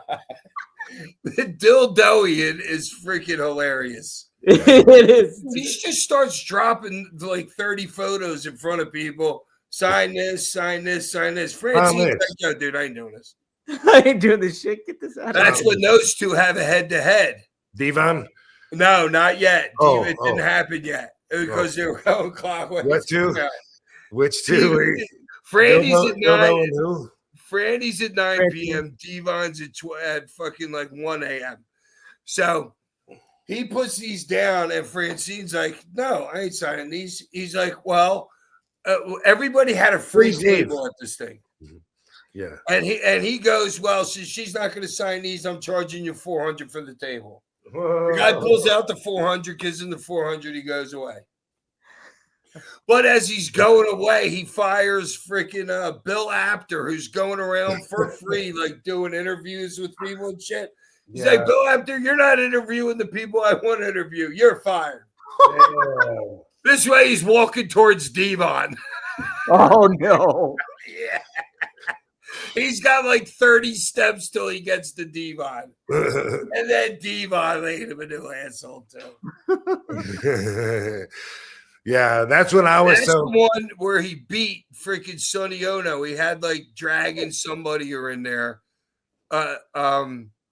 Whoever the Japanese wrestler was. Oh, okay. He got beat for that money, and Dylan said he was going to pay him at WrestleMania. Mm-hmm. So Sunday morning at WrestleMania, there's nobody there, so I'm just going around saying hi to old friends. So I see Sonny Ono. Man, love the dude. And first thing he tells me is, you know this fucking Dylan kid? He goes, he's trying to beat whoever the dragon was. I don't know, the Ultimo Dragon or maybe that's there's it. another. Oh, Ultimo, it would be Ultimo Dragon. Yeah. So he beat him and was supposed to pay him on WrestleMania weekend. Yeah. So it's Sunday WrestleMania weekend, and Sonny Ono says he had to jack the kid up the night before for the money. Yeah. He shit his pants because he got pushed into the bushes. I heard that one too. I thought he was super drunk for that or something. I don't know.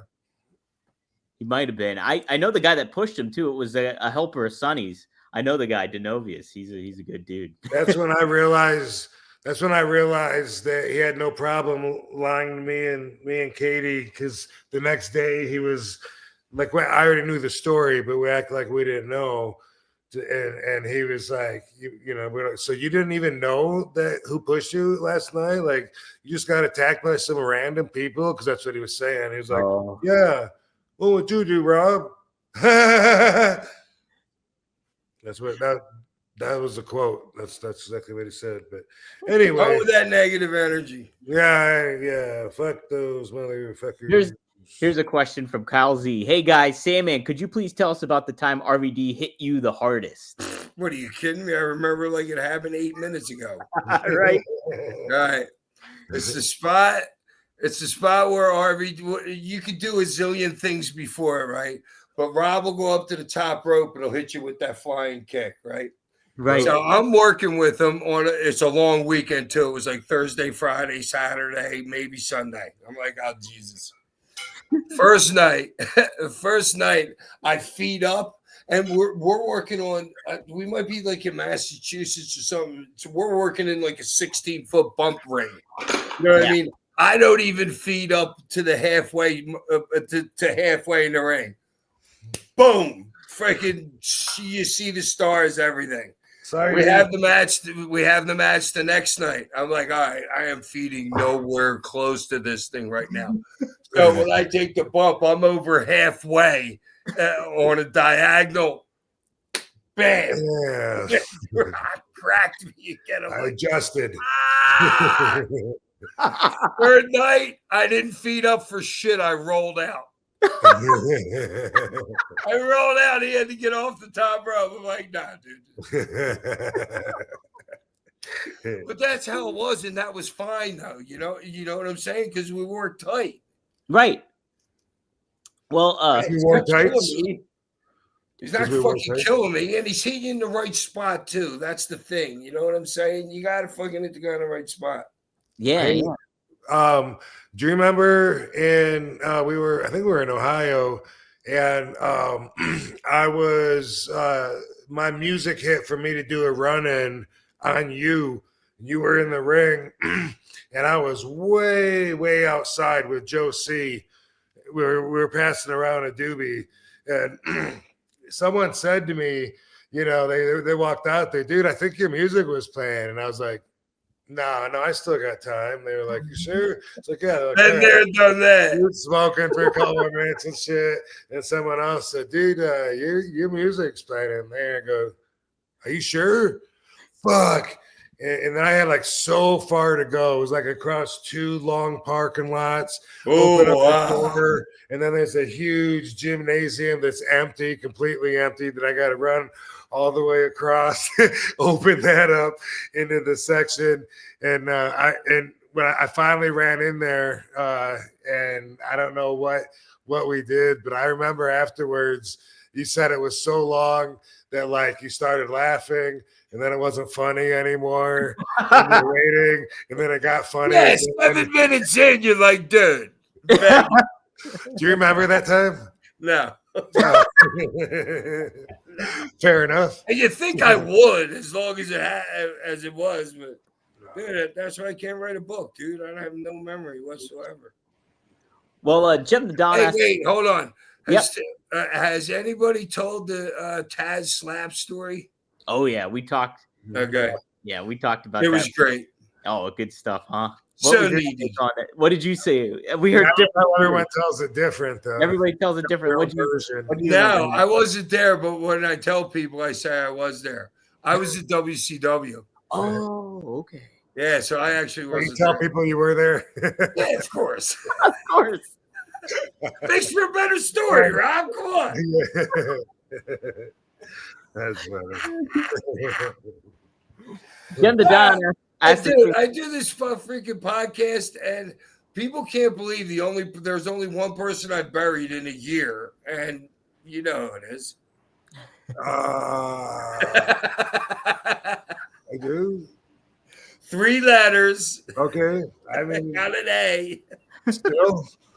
Dude, but it wasn't Probably just, bearing, probably just talking about how it was, right? Like, yeah, dude, it wasn't just us though. It yeah. was the whole freaking locker room. The guys that he were training freaking hated him. He wouldn't he could make friends with freaking the guys he was working with. And he believed his own shit. That was the problem. He believed his own shit, and that's why Rob had to set him straight. Because Paul builds him up to be this like monster, fucking beating freaking everybody. You know what I mean? He believed his own shit, and I think he'll tell you that today. yeah, he's a kind of admitted like all that kind of stuff. It's such a crazy business because you're taught, you have to believe in yourself so much. You're going to be the one guy out of 100 in your class that's going to fucking make it. You're the best in the world. You got to really get all that in your head. But then once you're actually across that threshold, then it's like you got to learn to dial it back a little bit. Turn it on when you need to, otherwise keep it off, and otherwise you believe in your own shit. Here I'll give you a perfect story. Bam Bam Bigelow freaking getting schooled by Andre the Giant when Bigelow was a little bit too big for his britches. Oh, Andre abused him in a match. really? Straight abused him, yeah. Wow. I saw it, but Bam Bam told me about it when me and him were on the road, like back in the day in the 90s. And then I just saw it recently, and I was like, holy shit. Yeah, my God. He's like, yeah, that changed my attitude. Wow. Like Big John, Andre and Big John Studd. He used to abuse freaking Studd because he didn't like him. And he thought he was an asshole. Right. You call you boss, but hey, boss, kick your ass in the ring, dude. That's the way it was though back then. You know what I'm saying? Right.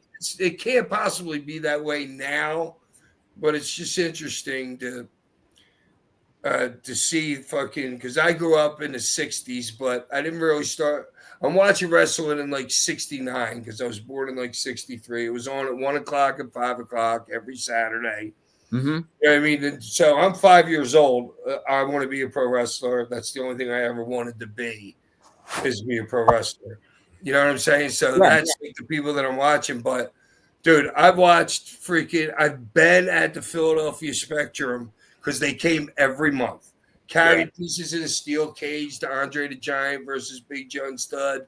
Smacked Superfly Snooker so hard on his back, he turned around, grabbed me by the hair, pulled me over the bar. I'm like 17 and drunk right here. This would happen. Gorilla Monsoon, I jumped underneath the ring because I always wanted to see if there was a spring under there. And it felt like I was under there for like a year. But then Gorilla Monsoon knew my name is Hack because he'd throw me out of the building like 5 times at this point. Okay. Swear to God, dude. Wow. I had to see if there was a spring underneath the ring. Well, that was the time I carried pieces of the steel cage. Dude, there was no security back then. Now, like an NFL game on the sidelines, there's a security guard every 10 yards. Right. Back in my day, there was one on the 50, one on the 0, and one on the 0. You could walk right on the freaking field. So there was regular people carrying pieces in the cage. I told my buddy Ruben, I'm like, yo, dude, I'm getting in the back of this line. Grabbed the piece of the cage because they didn't wheel it all the way up to the ring. We had to carry like 20 yards to the ring, hand it off to the guy, and then I dove right underneath the ring. Saw the spring and everything. My buddy was like so excited that I saw the spring. Dude, I'm 17 years old right here. I'm not like a 13-year-old kid. Right. You know what I mean? I'm a believer. I'm loving this shit. Was it like at the end of the show or before or just when you went under the ring? Was it like during the show or afterwards? Oh, it was right before the steel cage was the last match. That one. Oh, all right, yeah. The time that snooker that I grabbed him by, I smacked him on his back, and then because I had hair as long as his. My hair is like down to here, like in my high school pictures. He turned around and grabbed me by the hair and was pulling me over the guardrail. And thank you, the security guards got me. But then Gorilla got me, and he threw me out back. He punched the button, the door went up, and then he punched the button down. That was the only time they ever wrestled in that one building back then. Oh, my God. But, dude, I was like a wrestleaholic until WWE. Till W. And then I was just like, Me and my buddy Dango, by the way, we one time, and I think this is the same night that I kissed Ted DiBiase's foot as a kid. I think it's the same night, like right at the end of the match, the main event went as soon as the talent left and the attention was like going, down the walkway or whatever. We jumped the guardrail and went up to do a backflip off the top rope. Nice. And got kicked out, and then it was like, okay, because we got to leave anyway, Yeah. And I just hung out outside like stalkers to get everyone's autograph when they had to walk across the street to their car. Dude, I went in Philadelphia where they used to do TV there. Mm-hmm. There was like 46 in the Market Street. I went there, and I had no idea that they tape a month's show in one night. Yeah. So I seen freaking the Lumberjacks come in their very first time ever seen in the area. By the end of the show, which was a month long, they had the titles. And then I watched that play out on the next month on television. Yeah, right. Did you grow up with Joey Merlino? At the same, yes, but I didn't know him. Okay. He's just opened up a pizza place there. A buddy of mine from Boston wants me to go there with him. Yeah, is that on Broadway? It looks like, from what I've seen it, I think I remember driving by it, but I don't know. Broad by the stadium. Broadway? Well, yeah, but what happened? You know what happened? He bought it. All of a sudden, there was a strange fire that happened in the next couple months. Right. I swear to God, and now they're rebuilding it or something. Holy shit. I knew Lorenzo's burned down on South Street. I remember that happening not too long ago. Jim's burnt down on South Street. Jim's too. Damn, that was my favorite place too. I love Jim's. Yeah, I do too. Got any more callers? Oh yeah, we got a few more here. Let's go through John VC is, dude. You don't know who John VC is, do you? No. Like I'm just starting to think about Philly, like random names. Wondering. Because I'm thinking, you're born in 63. But anyway. Dude, I don't know anybody. I don't leave my house. Yeah. Dude, I golf. I can't wait. Sunday afternoon, me and all my sons are golfing. It's great. Damn. That'll be my next big house outing besides Walmart. Next big excursion. I'm an introvert. Guilty. Go ahead, Dom. All right. We got Seth, this is the guy that wrote the theme song here. Hack. This is Seth here. So this is the guy that does a little higher. That's my singing. Thank you very much. Yeah, nice job. Thanks. Man, he's hilarious. LMAO over here. I always thought the White Russian was a cool finish. ECW live only wrestler show next week. Let's go. Yeah. Yes. Yeah, but honey, you can't really call it a finish because I never won. It's a cool name. It was a cool name. Won. Oh, that was Joey, totally. Oh, was it? Yeah, of course. Oh, yeah, that makes Joey sense. made up all the names. Yeah, the 5-star. Didn't he come up? Yeah, I had the Drunken Steiner. He was. He had a couple names for my moves. Yeah. My All my big repertoire of 4 moves. Whack, whack, whack, whack, whack. Frankie asked this one to you guys. What was your favorite ECW pay-per-view for both you guys? Favorite ECW pay-per-view? Rob's not a favorites guy, but What me? Because I can't discern them all right now, but I'll just say the first because I got to work with Terry Funk. oh yeah, you can't beat that, right? And I dominated that match. No, it didn't. I had a great match. Man. Really great match. Man, I got to check it out. Barely Leave. Stevie and Terry. Hell yeah. Oh, that's right. Yeah, it was a triple threat. That's right. Rob, how about you? Did anyone stand out for you ECW wise? Man, I almost want to say the WWE ECW pay-per-views, which I'm sure not a lot of people will agree with because they want to shit on the new ECW compared to the original. But man, you're gonna say you overseen it? That was such a good show. Even the year before, yeah, it really is a good show. Yeah, even the year before when I had a injured knee, that also was such a good show. Like I don't remember who you worked, but I remember Tanaka and fucking Awesome and Sabu and Rey Mysterio. And I remember your entrance. I don't remember who you worked. I don't remember the whole thing, but I was bummed I couldn't work that. But man, both of those were so fucking good, and the crowd was so good. But there's a lot to put up against them because I'm thinking about from my match perspective. I like the matches with Sabu, the one that we had in Atlanta where he threw up outside the ring. Dude, how about the one where you're dressed like Sabu and we open up in freaking in Bigelow's hometown, Asbury Park? Yes, that was great shit. Yeah. We had to confuse, didn't we? Yes, it was great. I loved it because, me and Sabu had wrestled so many times. Paul knew it was great to put us on first and do this angle. You know what I'm saying? Yeah. And it just blew the people were like, oh, shit. If you get that and then that pop, then you got him. Yeah. I borrowed a pair of his pants and then just let my hair down. Yeah, like a hair. I thought you had like a sweatband on underneath your hair or something. I don't know. But you put me through that table on the apron. I think I was. No, I just saw that a few days ago. Oh, shit. Well, that's the only reason I remember it. I just saw it. I didn't just pull that out of my ass. They'll always play it when it'll be like 30 years ago from today or something like that. All right. So can we talk about, all right, people, this is how I know the world is in sync. When I'm looking through my timeline earlier today, I'm eating at this Ichiban place. Number one.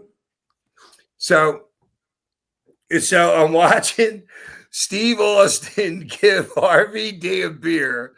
They both start drinking it.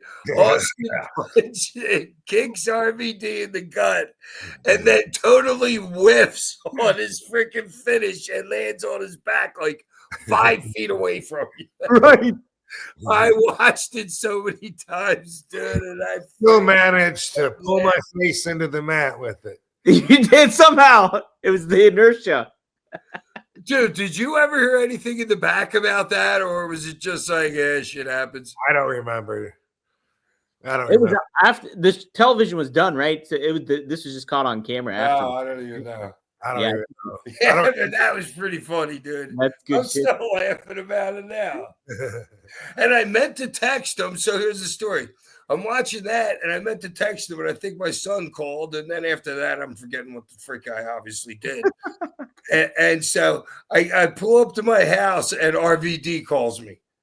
And I'm like, all right, the universe is aligned right here. There it is. That's how it goes. And I don't care what he asked me to do. I would have said yes right then. Oh, I don't care. I mean, like, my boys call me. I should have texted him like 30 minutes ago. You know what I mean? This is meant to be whatever it is. It's meant to be. Yeah, glad to have you on. It's good. I'm like, this is fun. Like just catching up, but on the air because I haven't talked to him in a while. Oh, it's best like this, and we haven't spent a shitload of time together recently. That's great. Love it. It's great to do. All right, Cal- any more questions? I got to piss soon. yeah, he's got. Okay, we got this one here. Sandman, in your own words, how did Paul get TNN? We were paying for it. Yeah. We paid for every single. No station paid us. Wow. We paid every single one. Man. Just Rob, bought. was that the same way you felt too? Like you just how it went? I mean, when we got there, I didn't know that much about it early on, how that worked, with the Sunshine Network and all the syndication. I was, still learning to fucking talk on a mic. I didn't care about that. When Todd was still in the company, I think he says it in his book, he was paying $12,000 a month for television. That's right. Yeah. Yeah, I'm pretty sure he says it in his book. Wow. You know what I mean? So you're paying 10 or 12,000. And that he was trying to sell the show like to HBO among other buyers, and that Paul was intentionally not pursuing it while double talking him because he needed it to go under so that he could own the whole thing. So he can embezzle the company from Todd. Wow. Run Todd out of money. Todd has no other recourse. You know what I mean? He's out of money. His shares are done. That's what happened. Damn. And I still wanted to use his name on the LLC and on the image. I learned so much from that book. It was a really good read. Wow. Yeah. Well, check it out, guys, if you haven't. By Sean Oliver and Todd is God. Yeah. Todd is God. Todd is God. Rob, this one's for you regarding Sandman. Do you have a favorite Sandman story? Or did we already talk about one? What's February 20th? Oh, he means March 20th, though. He can't wait for March 20th. Only wrestlers. Oh, fuck yeah. That's going to be awesome. Yep. Are you looking to powder or piss and come back? Because, I mean. All right, give me a minute. I'll be back. Okay. You tell your story. Okay, cool. Yeah, a lot of but I mean, I've also just told several. So let me think. Sandman came and signed at my comic book store, which was really cool. Nice. I remember eating Tamayan Japanese barbecue in Lomita afterwards with him. Talked about him eating my mushrooms and him giving me a ride. There's not a lot that I haven't talked about yet, but the first time I remember actually working with him, I feel like it was the Rick Rude interjection into our show. Remember the steel cage and he grabbed Beulah, kissed Beulah maybe or something, right? I know it was a steel cage involvement or something too. Yeah. So yeah, there's a lot going on, but somewhere in that melee is Dreamer is handcuffed to the cage inside of it like this. Right. And across from him is Sandman. And Sandman has his wrists up here as well, handcuffed. And me and Sabu come in and do a run-in. I think Raven maybe handcuffed him. Mm-hmm. I don't know. I really can't remember, even what Rick Rude had to do with it. Or I was just like, man, that's cool working with Rick Rude, And we're with him, right? Because we're heels? Sweet. But outside of that, I don't remember much. But to be creative, I told Fonzie to take the chairs, me and Sabu both, to have two chairs in the middle of the ring and beside each other facing opposite directions. And me and Sabu said, we'll run and we'll jump off those chairs in the middle and then we will hit them, right? He's going to jump and bam, he's going to hit Dreamer.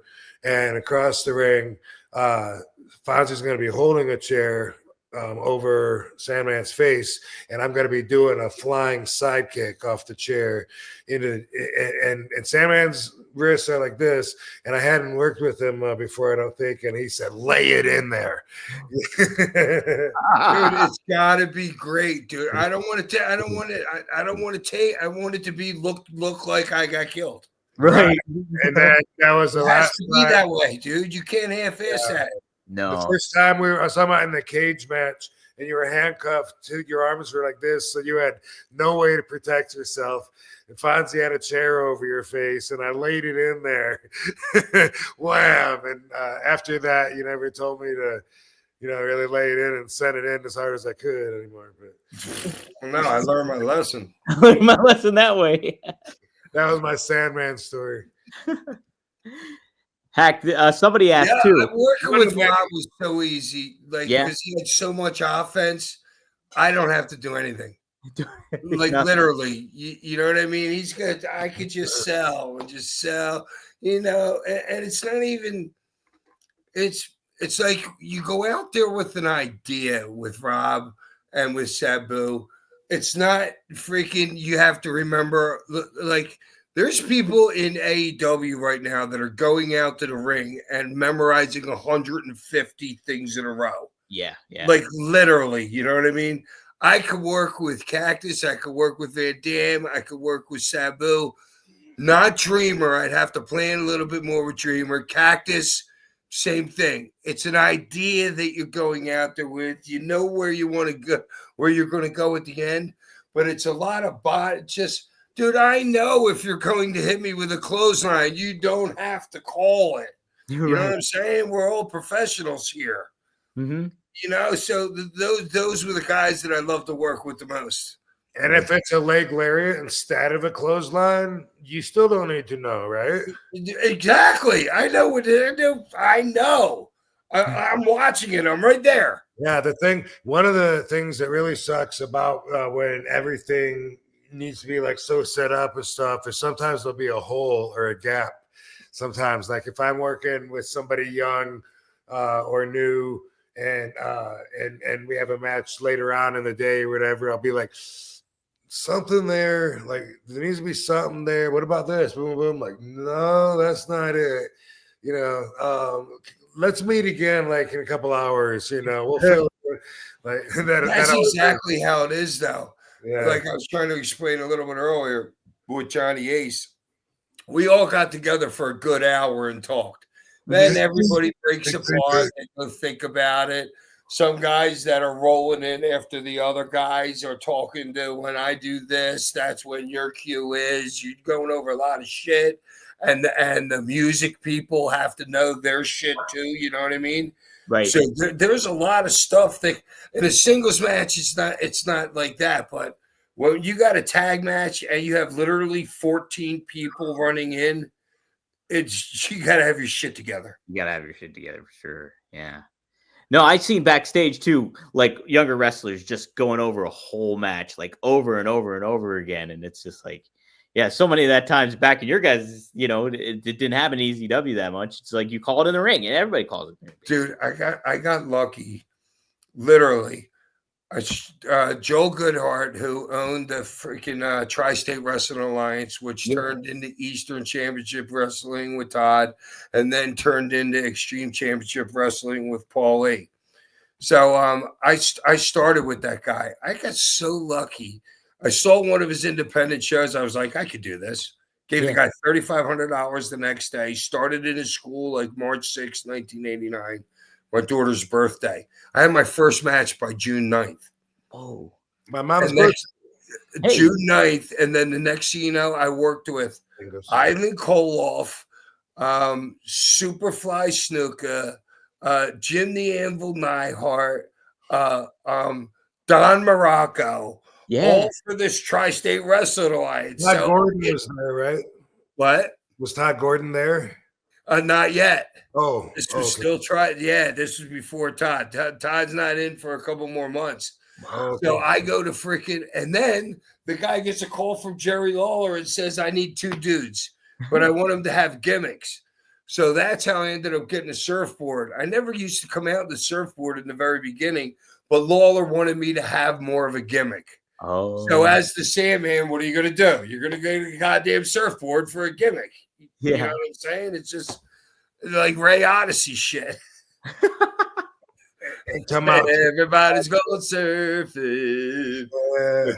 Who's the other guy? You said two guys with a gimmick. Yeah, who's the other guy? Was another surfer or someone different? A different gimmick. What? It doesn't matter. I thought you said no. Here's the deal. So within 6 months, so I had my first match in June. By not even 6 months. By late September, I'm working with Jerry Lawler in main events in USWA. Oh, I've been in the business since June 9th, my first match. Next now, I'm working with Lawler, and he taught me everything. Man, dude, he taught me, dude. You know everything. What? You know everything? No, he told me everything that I actually, dude. I used to be so nervous and shit like that. We would go to the ring with nothing except the finish. Wow. I'm wrestling my very first time, Nashville Fairgrounds, Christmas night. Whoa. All I get is the referee telling me what the finish is going to be. I'm shitting myself. The baby face and heel dressing rooms are on opposite sides of the building. Exactly. So all I got was the finish, and I'm the main event with Lawler Christmas night. Man. We go out there, we lock up. He tells me a joke to tell this big fat guy in the front row. I go, he pushes me away. I go over, grab the microphone, tell the joke, and I screwed up the finish to the joke. Nobody popped. And I saw his fucking face like that. So I put the mic down. We lock up again. He goes, he's just teaching me. We lock up again, and he says, "This is the finish to the joke. Go tell it again." I'm like, dude, are you serious? He pushes me away and goes, yeah. And I'm like, I'm going to tell the same exact joke with a different finish now. I told the joke and got a huge pop. A lot of jokes on you. Listen to this. So we lock up again. He goes, give me an headlock. So I got this wetsuit on. Now he tells me, get a foreign object out of your wetsuit and hit me with it. I wrench it in. I'm like, dude, I don't have a foreign object. He's like, act like you fucking got one. Iron Mike Sharp style. So I do one of these things. I give an elbow across the back of the head. Then I do my Baron Miguel Cicluna into my freaking wetsuit on the side to get out the gimmick. Yeah. So I get the gimmick out. I hit him. He sells it like I just hit him with a grenade. And then I open my hand before I put the gimmick back. Oops. Then he was right. I fuck up his opening joke. And now I have a gimmick out that everybody in the audience realizes that I have nothing. No gimmick. Like I killed After he sold it. Yeah, dude, what? Oops. Dude, it was so bad. Oh my God.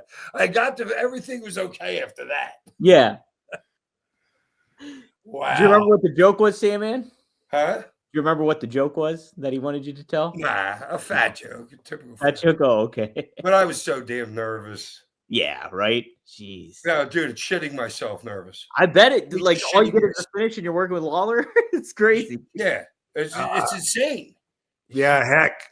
When I was in USWA, so this is 90. No, it's 91. So I'm 20, right? I think we're in Jonesboro, Arkansas, which isn't real important. Right, which is one of their towns that you would hit like once a month. Yeah, in the back area is a stage with a curtain, right? So you can watch, through the curtain on the stage, and you can watch the matches. And Jerry Lawler was standing there. He probably walked up afterwards, but he was standing there like looking through the curtain, and I was like down on one knee, looking through the curtain, watching the show. 20 years old, super green, and Jerry goes, hey, Rob, you know what would be funny? Wouldn't that be funny if like they open up the curtains and like my dick was in your mouth And he said, like it wouldn't be like you wouldn't be sucking it. See, that's what would be funny is like they would think that you were sucking it, but really you wouldn't be. So the joke would be on them. I'm like, You're like you're doing your Ralph Cramden, what the fuck? I didn't know what to say, but I knew it was. It was funny. So did you stand up at least? Yeah, dude. I don't backpedal a little bit like this. Whoa, I don't know what I did. I didn't put it in my mouth. I know that. That didn't happen. Oh, that's hilarious. Maddie's giving some super chats. He says, "Bad business Bobby running around when RVD isn't around. It's not so easy." He says, "RVD helps be your true self, Zen Sensei." Oh yeah. Yes, Maddie. Maddie Mr. Marijuana has told me I'm like Splinter to him, and Yoda as well. So The Yoda. Oh, Splinter's the turtle dude. The Ninja Turtles guy, yeah. Yoda is the Star Wars guy. Star Wars guy, exactly. The wolf. I'm surprised I got that actually. Yeah, good job. Well, Splinter, I only know. Well, Star Wars, you should know Yoda, but Splinter because my oldest son, Tyler, that used to go to the ring with me, like Yeah, back still in have the his day, Wizard of he Oz. was like all Ninja Turtles, so that's how I know Splinter. Hack. I still haven't seen Wizard of Oz. What? I just watched it for the first time last week. Like the original? Yeah, it was amazing. I just had to say that because he has said that for 30 years. Yeah, that was the thing. When anybody mentioned the movie, I just saw The Wizard of Oz for the first time last week. Rob. I forgot I used to say that. Maybe I fucked it up a little, but you got it. No, you got it. You're on. I got fooled. Yeah. Hey, Hack, Chris asks here, what is it like being around Dreamer? Because you mentioned like you don't talk too much about how it is. I don't, yeah, but it's like being around a brother. Yeah. Yeah, we were so tight. And you got to me and Tommy both know it that we made each other. We were both in the same rocket ship that launched our careers. Yeah. You know what I mean? And that's a tie you can only have with one freaking person. Mm-hmm. You know what I mean? And that'll be a bond that'll never be broken. Hell yeah. That's great. Yeah, everybody loves Tommy that knows him. I can't imagine like anybody like really having heat with him. Maybe no, it'd be hard to imagine. If I had to imagine someone, it would be a girl, just because he loves girls, and that's. Oh yeah, he's got a little Magic Johnson in him. You know what I mean? Just love fucking. Don't care about drinking. Don't care about smoking. Right. Just that. Care about the ladies. Cares about the ladies. That's it. Hey, Hey, let me ask you, Sandman, do you remember you and Tommy were a tag team in a match against me and Sabu? I think that's Trenton, New Jersey, way back like 90. Remember the fire escape outside along the wall? Oh, no, this one is an outside show, and we dressed on the Oh, okay. I remember. I know that show, too. Ballpark. But the match, Sabu shit his pants. Oh. And like he did that thing that the Hardy Boys stole from us, but he had like I think he did it to both of you, maybe you and then Dreamer. But I would go down on my hands and knees, and Sabu would run off of me, jump off of me, and then do like a double like lariat into the corner, and he'd shit his pants because he had a sick stomach before the match. And we were all like, oh, and he did that move off of me on the Dreamer. And it was like, oh my God, dude, it's horrible. And he was laughing. Sabu was laughing. I was laughing. You don't remember that? No, but I remember like, you don't have a memory. I remember it happening to sports players. Oh, yeah. A lot of NFL like linemen get that black mark. Yep. They sometimes intentionally do it so people think they're nuts too. I remember hearing about that. They'd shit their pants. So he had for some reason he was sick before the match. Like fans don't think about Oh, it. no, but dude, healthy guys have taken a backdrop and squirted. Yeah. Dude, I've been in a fucking Wawa fucking line buying a coffee and farted and squirted, dude. It happens. We're men. It happens everywhere. It's called a shart. It's it. It was funny with Sabu because it stunk really bad. It became the focal point of our match. That's the storytelling. You know how, like, when you're watching a baseball game, there's bleachers and you're outside? Yeah. We were sitting on those bleachers, smoking and drinking, which I don't know if I drank before my match, but definitely afterwards. I remember having like at least like 3 beers and feeling really good. And then Pee Wee was running his mouth, the referee, and he was just talking about how he would be able to beat any of the wrestlers in a foot race because he's really fast. So we're not like necessarily doesn't mean we're great athletes just because we're wrestlers. And, you know, we go back and forth because I just say, wait a minute. What do you tell? You're saying no wrestler, it would be a good runner. Well, no, not me. Like this would happen all the time. And he would always get under my skin to where I would have to put it in his face. And this was one of those times because we decided to. Who'd you race against him? The football field. Or something? It was 100-yard run on the football field. Right. I think maybe back too. Reno could have been good too. Well, Rob? Well, it was just right there. But anyway, you know, where we started out like neck and neck and running and shit. And then I was like, ha. And then I just went into sprint mode and went wham and like wasted. Oh, you toasted him. Yeah. And then he would go, well, but that's just, the sun was in my eyes. Most people I could beat them. He always did that. He said I wouldn't be able to hit one ball at the batting cage if I'd never done it before, but he could hit 5 of them out of 20 or whatever. And I'm like, dude, no. If you can hit 5, of course I can hit 1, dude. What do you? Well, no, it takes practice. So I had to go and we had that kind of relationship. Me and Sam. So wait a minute, what happened at the batting cages? Oh, I hit the ball. I hit a couple of them. Nice. All right. What were you there with like 70 mile an hour hard balls? I don't remember that, but whatever it was, he put the conditions on it, his standards, where he said I wouldn't be able to hit one time. Nobody does. Dude, you were facing 70, 80 probably then for him to say that.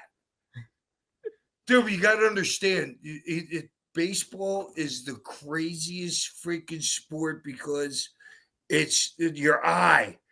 Dude, if you're a great hitter, your eye picks up the red stitches coming off the pitcher's hand and the spin. You know what I mean? It's like, what pitch it is, yeah. That just takes it away. I didn't do great, but I did better than I said I would. You got the hit. You got the hit. You need that eye, dude, and you can't teach the eye. You have to just have it. Man, maybe you could have been a ball player. It's like, well, that's the thing is I was always trying to tell him, look, I'm athletically gifted. I will beat you at anything else besides wrestling. And I was always like, that was our relationship always. And he would always be, oh no, not this. Of course I'd do better at this. Yeah. Did you guys ever bowl? No. Never bowled. I'm a horrible bowler. Dude, I could bowl a 110 easily. Yeah. Easily. I feel comfortable saying I could get 80. I can get 80. I love going bowling with me, my grandkids. Used to as a kid. Yeah. I was on a league. Yeah. And golfing. Dude, what's tomorrow? I don't know. What is that? Friday. Tomorrow's Friday. Like freaking 72 hours I'll be out on the golf course with 3 of my sons. It'll be the greatest day. That's awesome, man. It's going to be like 75 degrees in Philly already. Winter's over. We got like 2 inches of snow the whole year. Man, you can't beat that. Don't snow here anymore, dude. It's crazy. It's wild. It is wild. Just doesn't. Jeez. Yeah. But the weather's, dude. Well, Rob, you know about freaking. Well, your shit was the fires in California, dude. Are inexcusable. You know what I'm saying? They should. Freaking everybody knew that could happen. it got out of hand. Bro. Everybody knew. And then you have a reservoir that's not even working, so all your fire hydrants don't even work in these neighborhoods. Dude, here, I think it's a work. I think it's a work because, all right, you're getting people out of there. There is rich people, but way more just regular people lost their houses. Yeah. Even though regular people in California, you're built, it might be like a $750,000 house or whatever, but you're not the ultra elite neighborhoods. You know what I mean? They wiped out all those neighborhoods, and they're all going to become super rich neighborhoods. Same thing happened in Hawaii when they had that fire that the electric company started. It's probably around 2 years now. Yeah, about in Maui. All the regular people are out of there. They went to all the other islands. Now it's all super duper money moving in there. Yeah. So the population could go from say 2,800 to freaking 700 for people that actually registered to live there and shit, dude. It all turned into freaking just money, dude. Same thing's happening in Carolina right now too. All those fires. Look what happened in Carolina. They get between the hurricanes, and then they got no disaster relief. They got no help whatsoever. Then freaking last week, they got 27 fires burning freaking everywhere. They're going to turn that into rich people land, dude. Crazy. Right there. Speaking right there off of Nag's Head. Dude, the rich get richer. Yeah, that is the way our world works. Man, I remember looking for when I first moved to LA, looking in Pacific Palisades, one of the neighborhoods that's no longer there anymore. That was it's between Santa Monica and. Was that one of the last ones to go? That wasn't one of the first, was it? No, it was. Yeah. It was a couple weeks in. Palisade. Is there burnings right now? I know you're worried about mudslides because of the rain coming in, right? I live in Las Vegas now, right? Oh shit! Okay. Yeah, he's in Vegas now. Yeah, so don't worry about me. I'm okay. But we're doing a show in LA next week, March 20th. That's me and Katie are owners of this Only Wrestlers. Only Wrestlers. There it is. Yeah, so. We got Chris Masters, Los Santos, Fonzie will be there, Cage, boom, boom, boom, all those guys. But yeah, I don't know if I've talked to you about it or not, Sandman, or if it'd be something you'd be interested in. But anyway, March 20th. It's but not just the show. Isn't that a couple days? It is. So this show is booked, but it's also anyway, I'll talk to you about it later. Yeah, but we're also some of the funds are going to go towards, I don't know if it's Red Cross or whatever, that goes to the California fire victims. And I had said I was going to donate this outfit. And this is the one right here. Right. That looks like a golden oldie. It is. You know what? I've worn this so many times. I've seen me in it in the ECW times. Yeah, it looks like it's ECW freaking orange. Yeah. Never made an action figure of it. Isn't that crazy? Wow, dude. Do you have how many more of those outfits do you have? Maybe a lot. Maybe 200. Holy shit. Wow, nice. Yeah. Nice. Yeah. But anyway, so far I don't have my shit together to draw enough attention for the auction. So I think I'm gonna hold off because I wanted to be able to start the auction, have it online, and then the night of the show have it somehow continue there through the site. But yes, that's a good idea. I think. Now it's in 6 days or something, and it kind of got overlooked. You're like, oops, not ready. I don't know. I don't want to waste it. I don't want someone picking it up for $4. Well, no, because you don't want to have to take it off the market at some point. Right. You know what I'm saying? So you're way better waiting.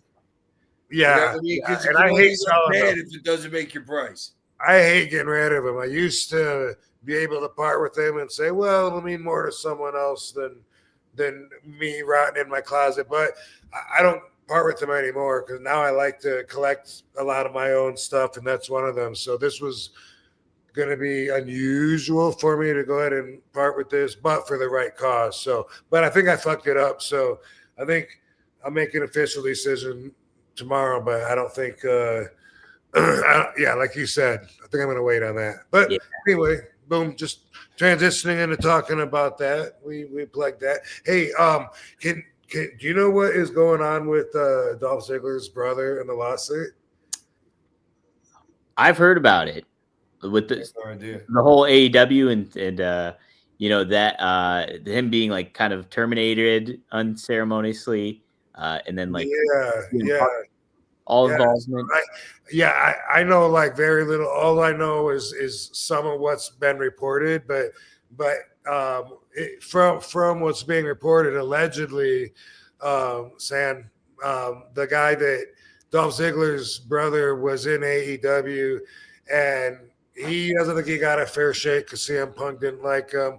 According to what I've picked up, CM Punk had him like backed up in a corner and said, "Do you want to step outside?" or something like that. I don't know if there's more to it than that, but based on that, that should not be enough to have a lawsuit, which is what is what's been reported, is that he's suing for one of them was assault, which I don't know what happened, but man, if no police showed up, this sounds like bullshit. It sounds like they'll take the first offer that they're giving to him. I mean, think about it. He's talking about now, like Punk backed him into a corner. You didn't call the cops right then. You know what I'm saying? Do we want to live in a world where the boys settle something in the dressing room and then they're suing each other over it? I don't even know, like on the streets, if someone attacked me, I don't know if I want to call the cops if I don't have to, because they're going to come and make it worse. No, you're the kind of dude that's just going to push him away and push him away. You would have, even if you had to jog away from him, if you couldn't get him to stop, that's you, Rob. No, you're not fucking getting on your phone and calling 911. But people are entitled, they feel like, boom, money, money lawsuit. And I didn't realize you were talking about somebody trying to take advantage of your fame out in public.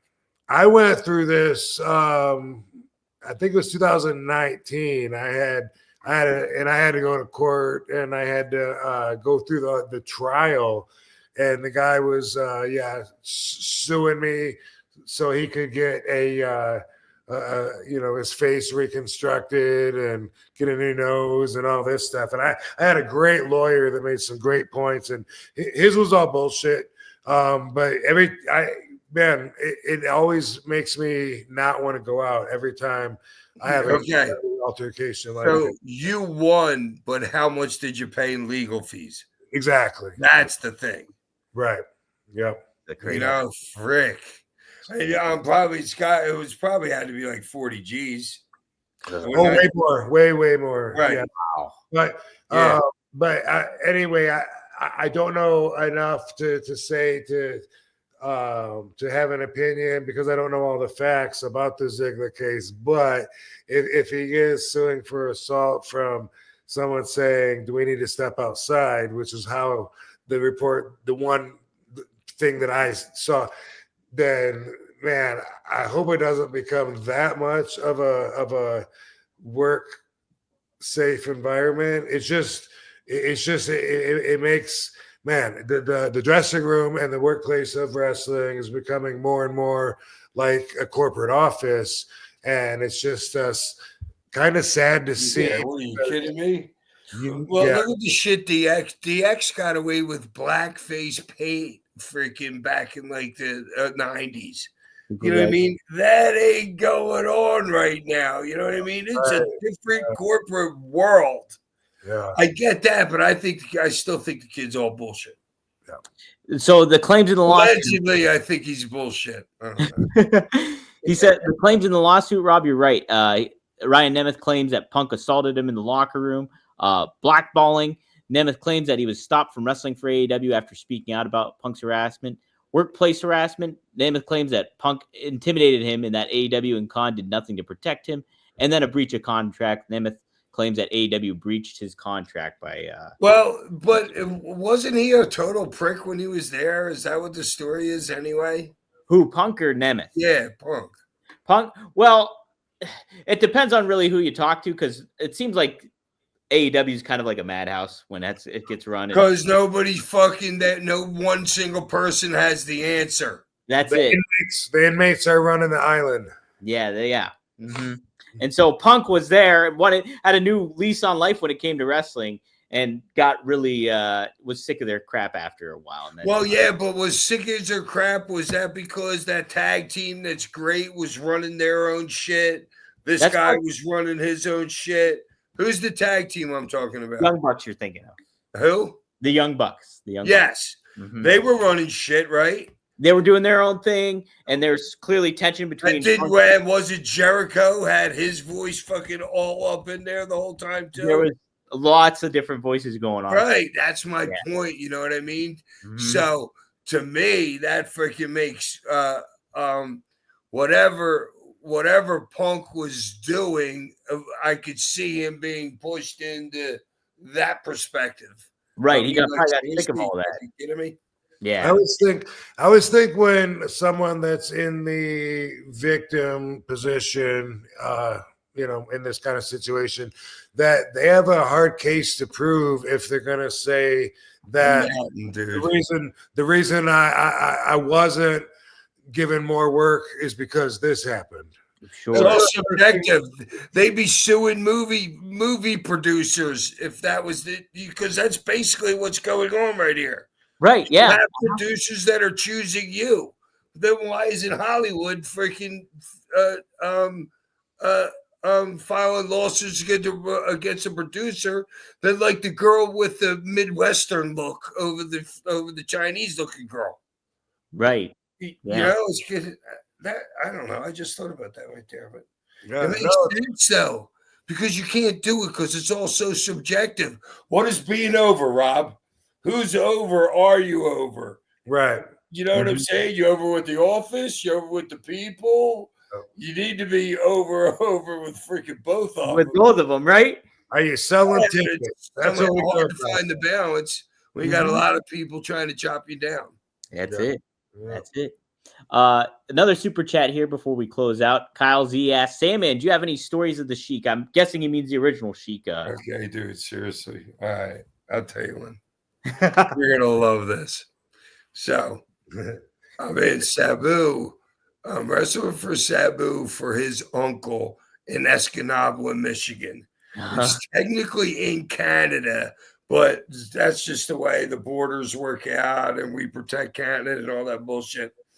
So Escanaba was really in Canada, but it's part of the United States. Mm-hmm. All right. So on my way there, I pick up freaking King Kong Bundy. Okay. I pick Bundy up at his house because we're both going to the same place. We get on a plane to go to we probably had to go to Pittsburgh and the next Escanaba. We get on one of those planes, 21 people. The freaking stewardess comes back and goes to Bundy, sir, either you're going to have to move to this side of the plane or I'm going to have to get 5 other people to move to this side of the plane to balance out the weight. Wow. Those small planes, dude, that's what they care about. And I was just cracking up. So we get there, right? We're at dinner. Fucking Tammy and freaking Chris are on the Soma train. We're all sitting at fucking dinner. I literally put both of them on a luggage cart. Swear to God, we're in the restaurant, which is right inside the front door. Got a luggage cart, put them both on the fucking luggage cart, and carted them off into their room. After that, we go back to dinner, and the Sheik's fucking asking the busboy where he can get some cocaine, brother. You know the medicine. Oh, he is talking about Iron Sheik. Oh, Iron Sheik. Okay. Oh, yeah, that's what I'm talking about. It's Iron Sheik. Iron Sheik, the cocaine, bro. Yeah, I don't know the other Sheik. Oh, okay. Yeah, I'm sorry. So fucking the Sheik, fucking he gets coke that you can snort and crack that you can smoke. So me, the Sheik, and the Rock and Roll Express go up to Sheik's room. Swear to God, the Sheik breaks out a freaking glass pipe, puts the crack in there, fires up a huge hit and starts doing fucking deep knee bends while he's holding his fucking milk. He'd get like 5 in, he'd blow a little bit out. He'd get like another 3 in, blow a little bit out. Get another 2 in, blow the last of it. He's like, Sandman, you can never waste the gimmick. You must always work out when you do the gimmick. He did 300 squats smoking crack in front of me. In fucking, because that was his deal for the night. He had to do 300 of them. Wow. Craziest thing I ever seen ever. Holy shit. So, yeah. Smoking crack, doing deep knee bends. Well, because he was always in shape, you know what I mean? He had that gut, but that gut wasn't squishy. That gut was hard as shit. Yeah, you could tell. Yeah, swinging them freaking clubs, dude. That's all abs. Holy shit. Jeez. Rob, you were telling the story too, how like Sheik you'd want to pay for dinner or whatever, your own side of dinner, and he'd be like, no, you can't do that. And then he would just sign autographs. Everyone that knows him knows that was his currency, was his 8x10s. His 8x10. Yeah. Which one? Which picture do you want? Dude, some of them are so old, they're like brown around the edges. They're like bicentennial editions. Seriously. He would take it if it was a little discount off of it. If it would, he preferred it to take care of everything, but there was no losing out if he offered up the photos, he would get something for it. Hell yeah. Dude, he's one of the biggest characters. What a freaking character. Oh my God. I got a couple other Sheik stories, but they're too long. Well, Hack, is there anything you want to plug? You got the podcast? Oh yeah, freaking dude, I'm such an idiot. I don't know anything. So I brought up a card. Hold on. All right, no problem. Guys, if you haven't yet, though, sign up for onlywrestlers.com. Get in on it before the pay-per-view, March 20th.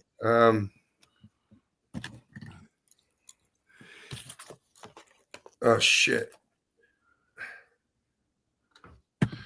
By the way, no, I lost you guys. Where are you? We're still here. Can you see what? All right, here. Yep. I can't see you anymore, but let me read this shit. Okay.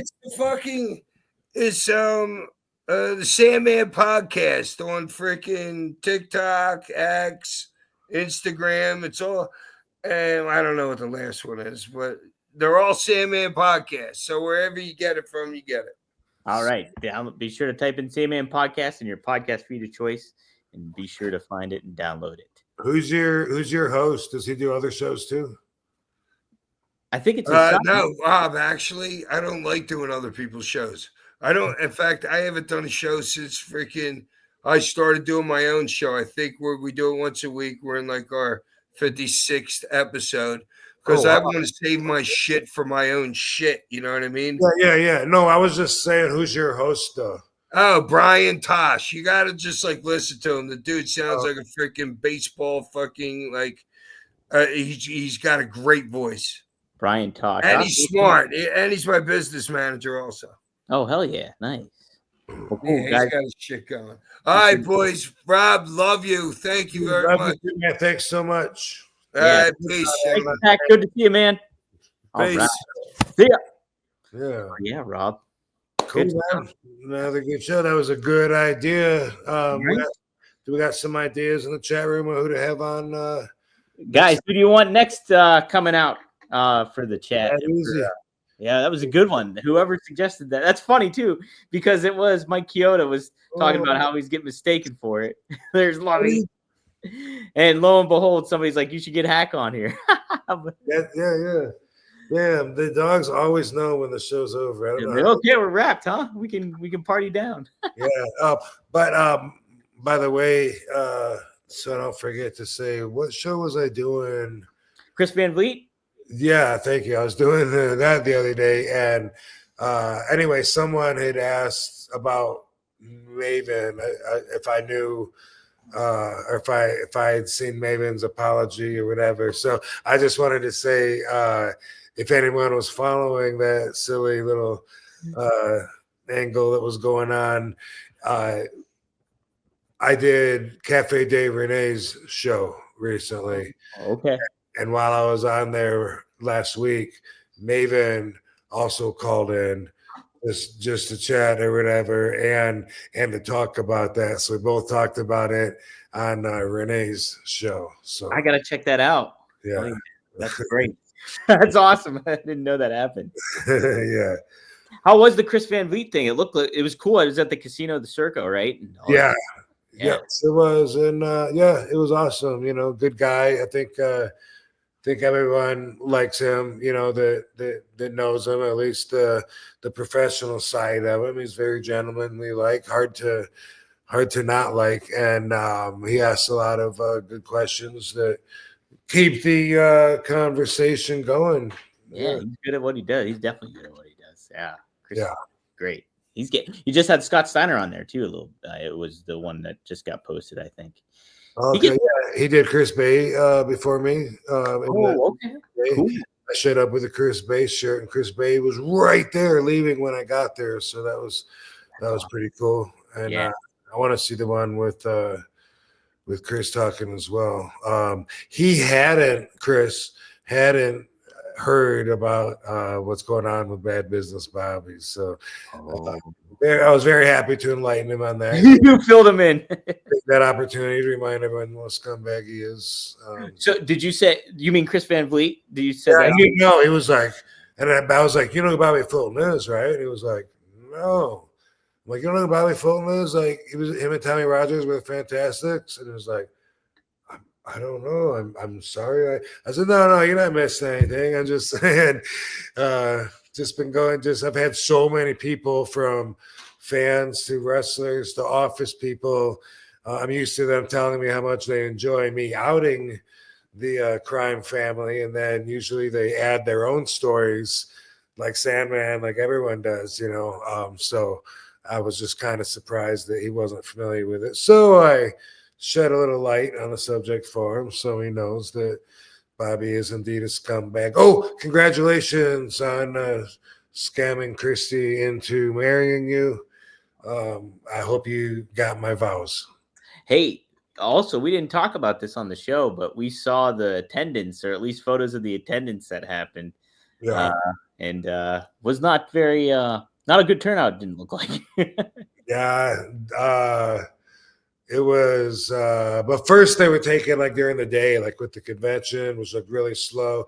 But I thought towards the end of the night when the wrestling was going on and they had everybody sitting so it could look fuller, I didn't think it looked that bad. I mean, there's definitely some smaller shows, but they, probably might have spent a little more than they brought in, one would assume. I actually got a list from Dildo of his report of they tried not to pay Vampiro, and there was like two other talents they tried not to pay, and that there's like a little list or whatever that I was like that don't sound worth mentioning, but I guess I just did. And by the way, I'm working on something really special. It's a wedding present. Nice! I have it next week. It's gonna be. I can't wait, man. Yeah. But it's gonna make Bobby really happy. For Bad Business, Bobby. Bring joy to their life. Shit, there was one more thing I was gonna ask you, Rob. I can't remember what it was though. Can't remember. Oh well. Oh, people are suggesting people. A lot of people are saying Raven for a guest. Big Papa Pump. Maddie suggests, Raven, Dreamer, Blue Meanie, Stevie. Seeing if there's any other ones that I'm seeing I go mention. No, those are the only ones I'm seeing at the moment. So if anybody's got some, though, let us know. Hit us up and well, there's some ideas. I like all those people. They're all outside of my, as Sandman put it, 10-foot radius. If he meant what I think that he meant by that was that I'm not really sure what he meant. 10 feet sounds like a lot, but I don't keep, my inner circle of friends and people that I communicate with and trust is like pretty small. And then there's like another layer, which, that I don't even know if I may or may not even have their phone number, but they're great people, love him, awesome. Be great to talk to him. You know what I mean? Yeah. So Oh yeah. No. That I'm makes always like, when people talk about having like a party, a birthday party, fucking bar mitzvah, whatever, or something when they're older, even, and they have wedding even, and they have guests, you know, like 400 people. I'm like, dude, I wouldn't know, like, I wouldn't know 40 people to invite. Yeah. How the fuck do you know 400 people? Oh my God, I couldn't imagine inviting 400 people to something. Yeah, well, at least for the wedding, you only got to do half. It's half and half, I guess. But I meet a lot of people, but yeah, as far as like people I keep up with, definitely, you know, could take a couple fingers off and still count it on one hand. Yeah, exactly. Right. Yeah, it's good to have just a select group of friends though too. It's a nice thing. It's just, you know, it's hard to you know, interact with people a lot of the times too. Somebody else suggested Al Snow as well. Joshua suggested Al Snow's funny. He is. That would be good.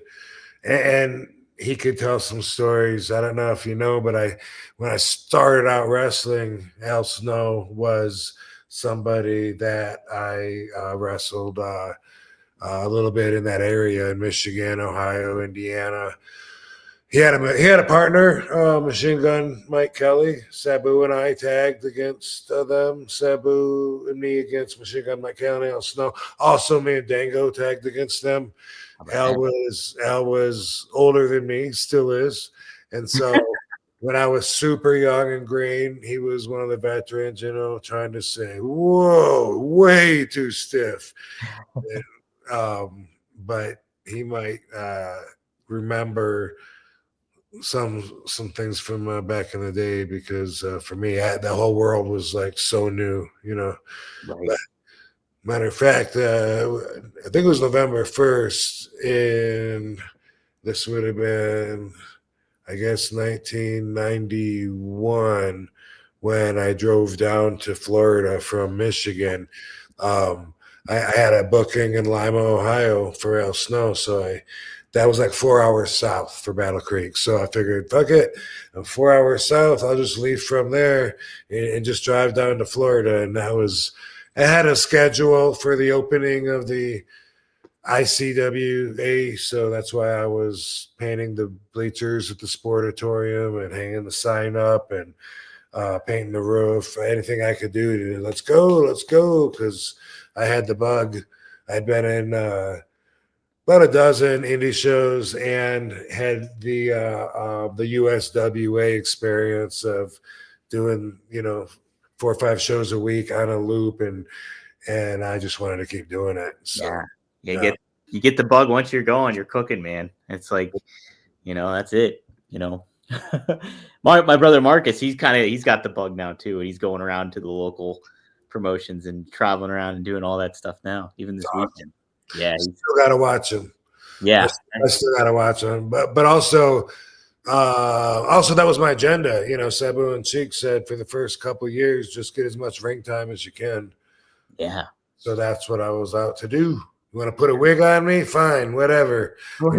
That's what we were taught. That's why I could be Rod Zat or Robbie Zat or International Patriot or Flying Tiger or the Polish Prince. Yeah. Matt Byrne. Yeah. Didn't matter, because it wasn't about that. It was about getting the ring time. So that was not by mistake. Getting the reps in. Yeah. Maddie says Jerry Lynn too. He would be a good one. You know, I thought about that yesterday too. Yeah.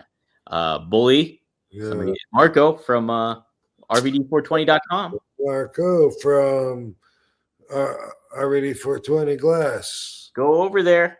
Get some 420 glass. Marco. Yeah. It's good stuff. Based out of Pittsburgh. GreekGlass.com or RVD420.com. You'll get some great RVD glass. There's several options you got on there too. So some good stuff. Wow. Here's a wild one is Joey Styles. Wow. That would be awesome. That'd be really good. Wow. I wonder if That would be really good. I like these suggestions. I like them.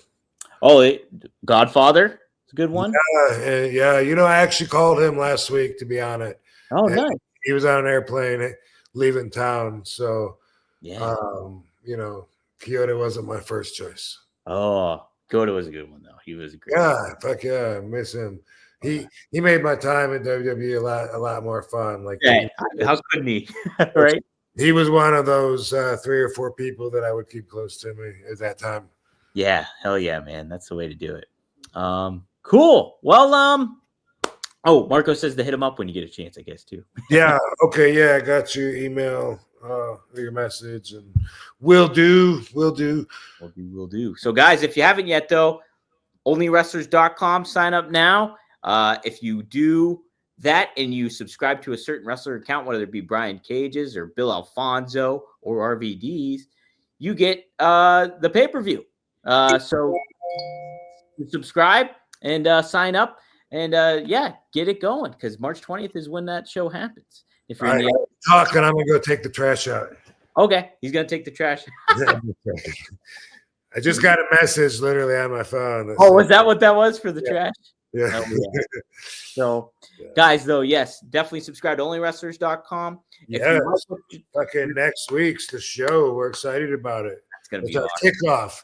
It's our kickoff, and we're already talking about coming afterwards, maybe to Chicago, the Windy City. Oh, man. That's what we're looking at for our follow-up show. It's a great city to wrestle for. I love when I'm near there and the fans say, dude, I was here when you won the Money in the Bank. And lots of good memories from great wrestling city. Yeah. Let's test this first kickoff first. And also this weekend, March 15th, Saturday, I'll be at the big event. Ooh. In New York? New York, yeah. Yeah, hell yeah. So check that out, guys, if you're in the area. A lot of wrestlers, yeah. Look it up on the website because it looks like everybody's there. It looks like it's going to be a really big show. Take a look, guys. Well, I'll promote it too on socials. It's going to be a big event. Big event. Hey, Rob, guess who I'm going to probably see on Saturday, by the way? Bruce Lee. No. Oh, that'd be great. Yeah. Stan Hansen. He's coming. Shit. He's coming to Pittsburgh. They're doing a Corey Graves' brother, Sam Adonis, is doing a Bruno Sammartino tribute show, and it's associated with the Sammartino family. And so they got Stan Hansen to come in. Corey Graves. I almost said Bruno Sammartino. I should have said that. You would, because I felt that. Yeah. And then what did I say instead? I said Bruce Lee, because I was going to say Bruno Sammartino, and the reason is because that I did a big event show, and it was Bruno Sammartino's last appearance. And I have that filmed. It's on my documentary, Headstrong.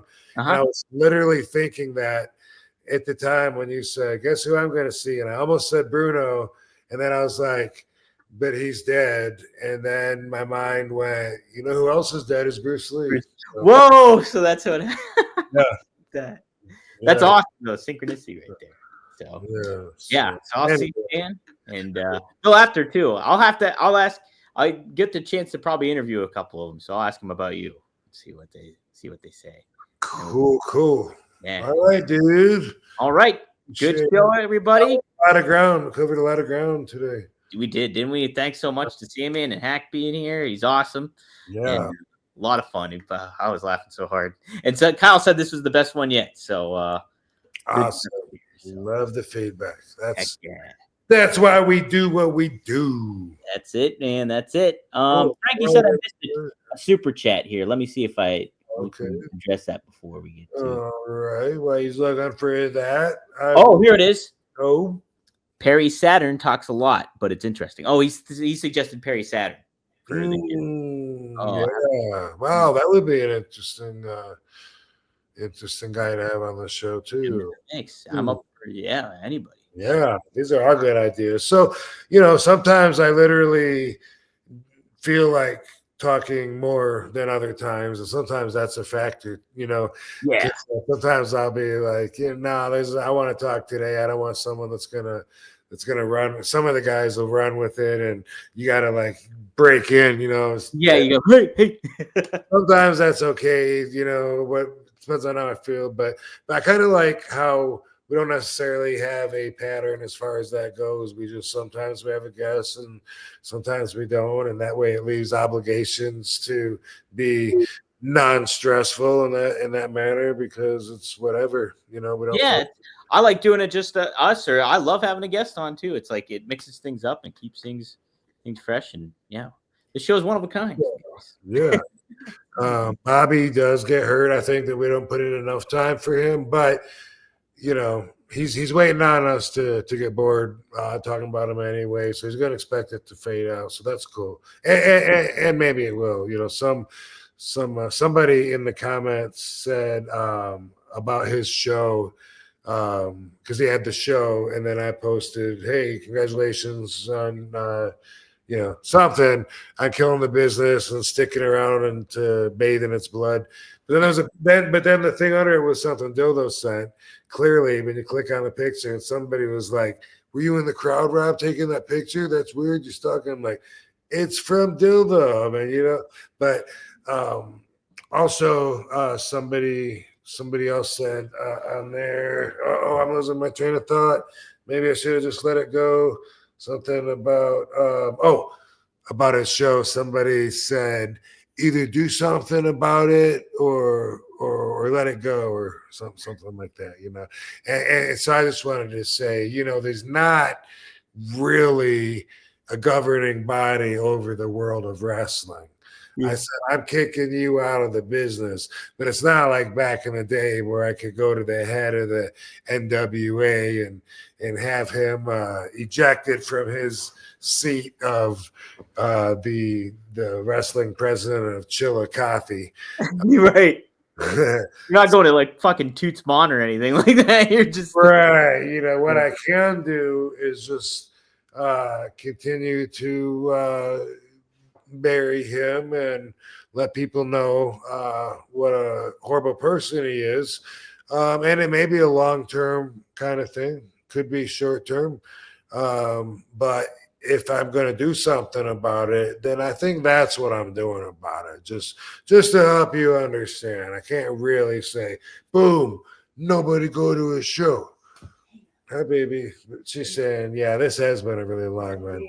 Hasn't it? I'm about to get the cane around the Iggy. But anyway, yeah, whatever I was saying, period. Yes. Well, been a good show. And well, thanks everybody for tuning in. This was a fun one. Indeed. Enjoyed it. And thanks for liking it and saying it was the best ever, Kyle. Yeah, thanks, Kyle. Yeah, and thanks everybody. Van Dam fam, be blessed. Have a great week. We'll talk to you soon. See you next time here on One of a Kind with Rob Van Dam. Heck yeah. Yeah.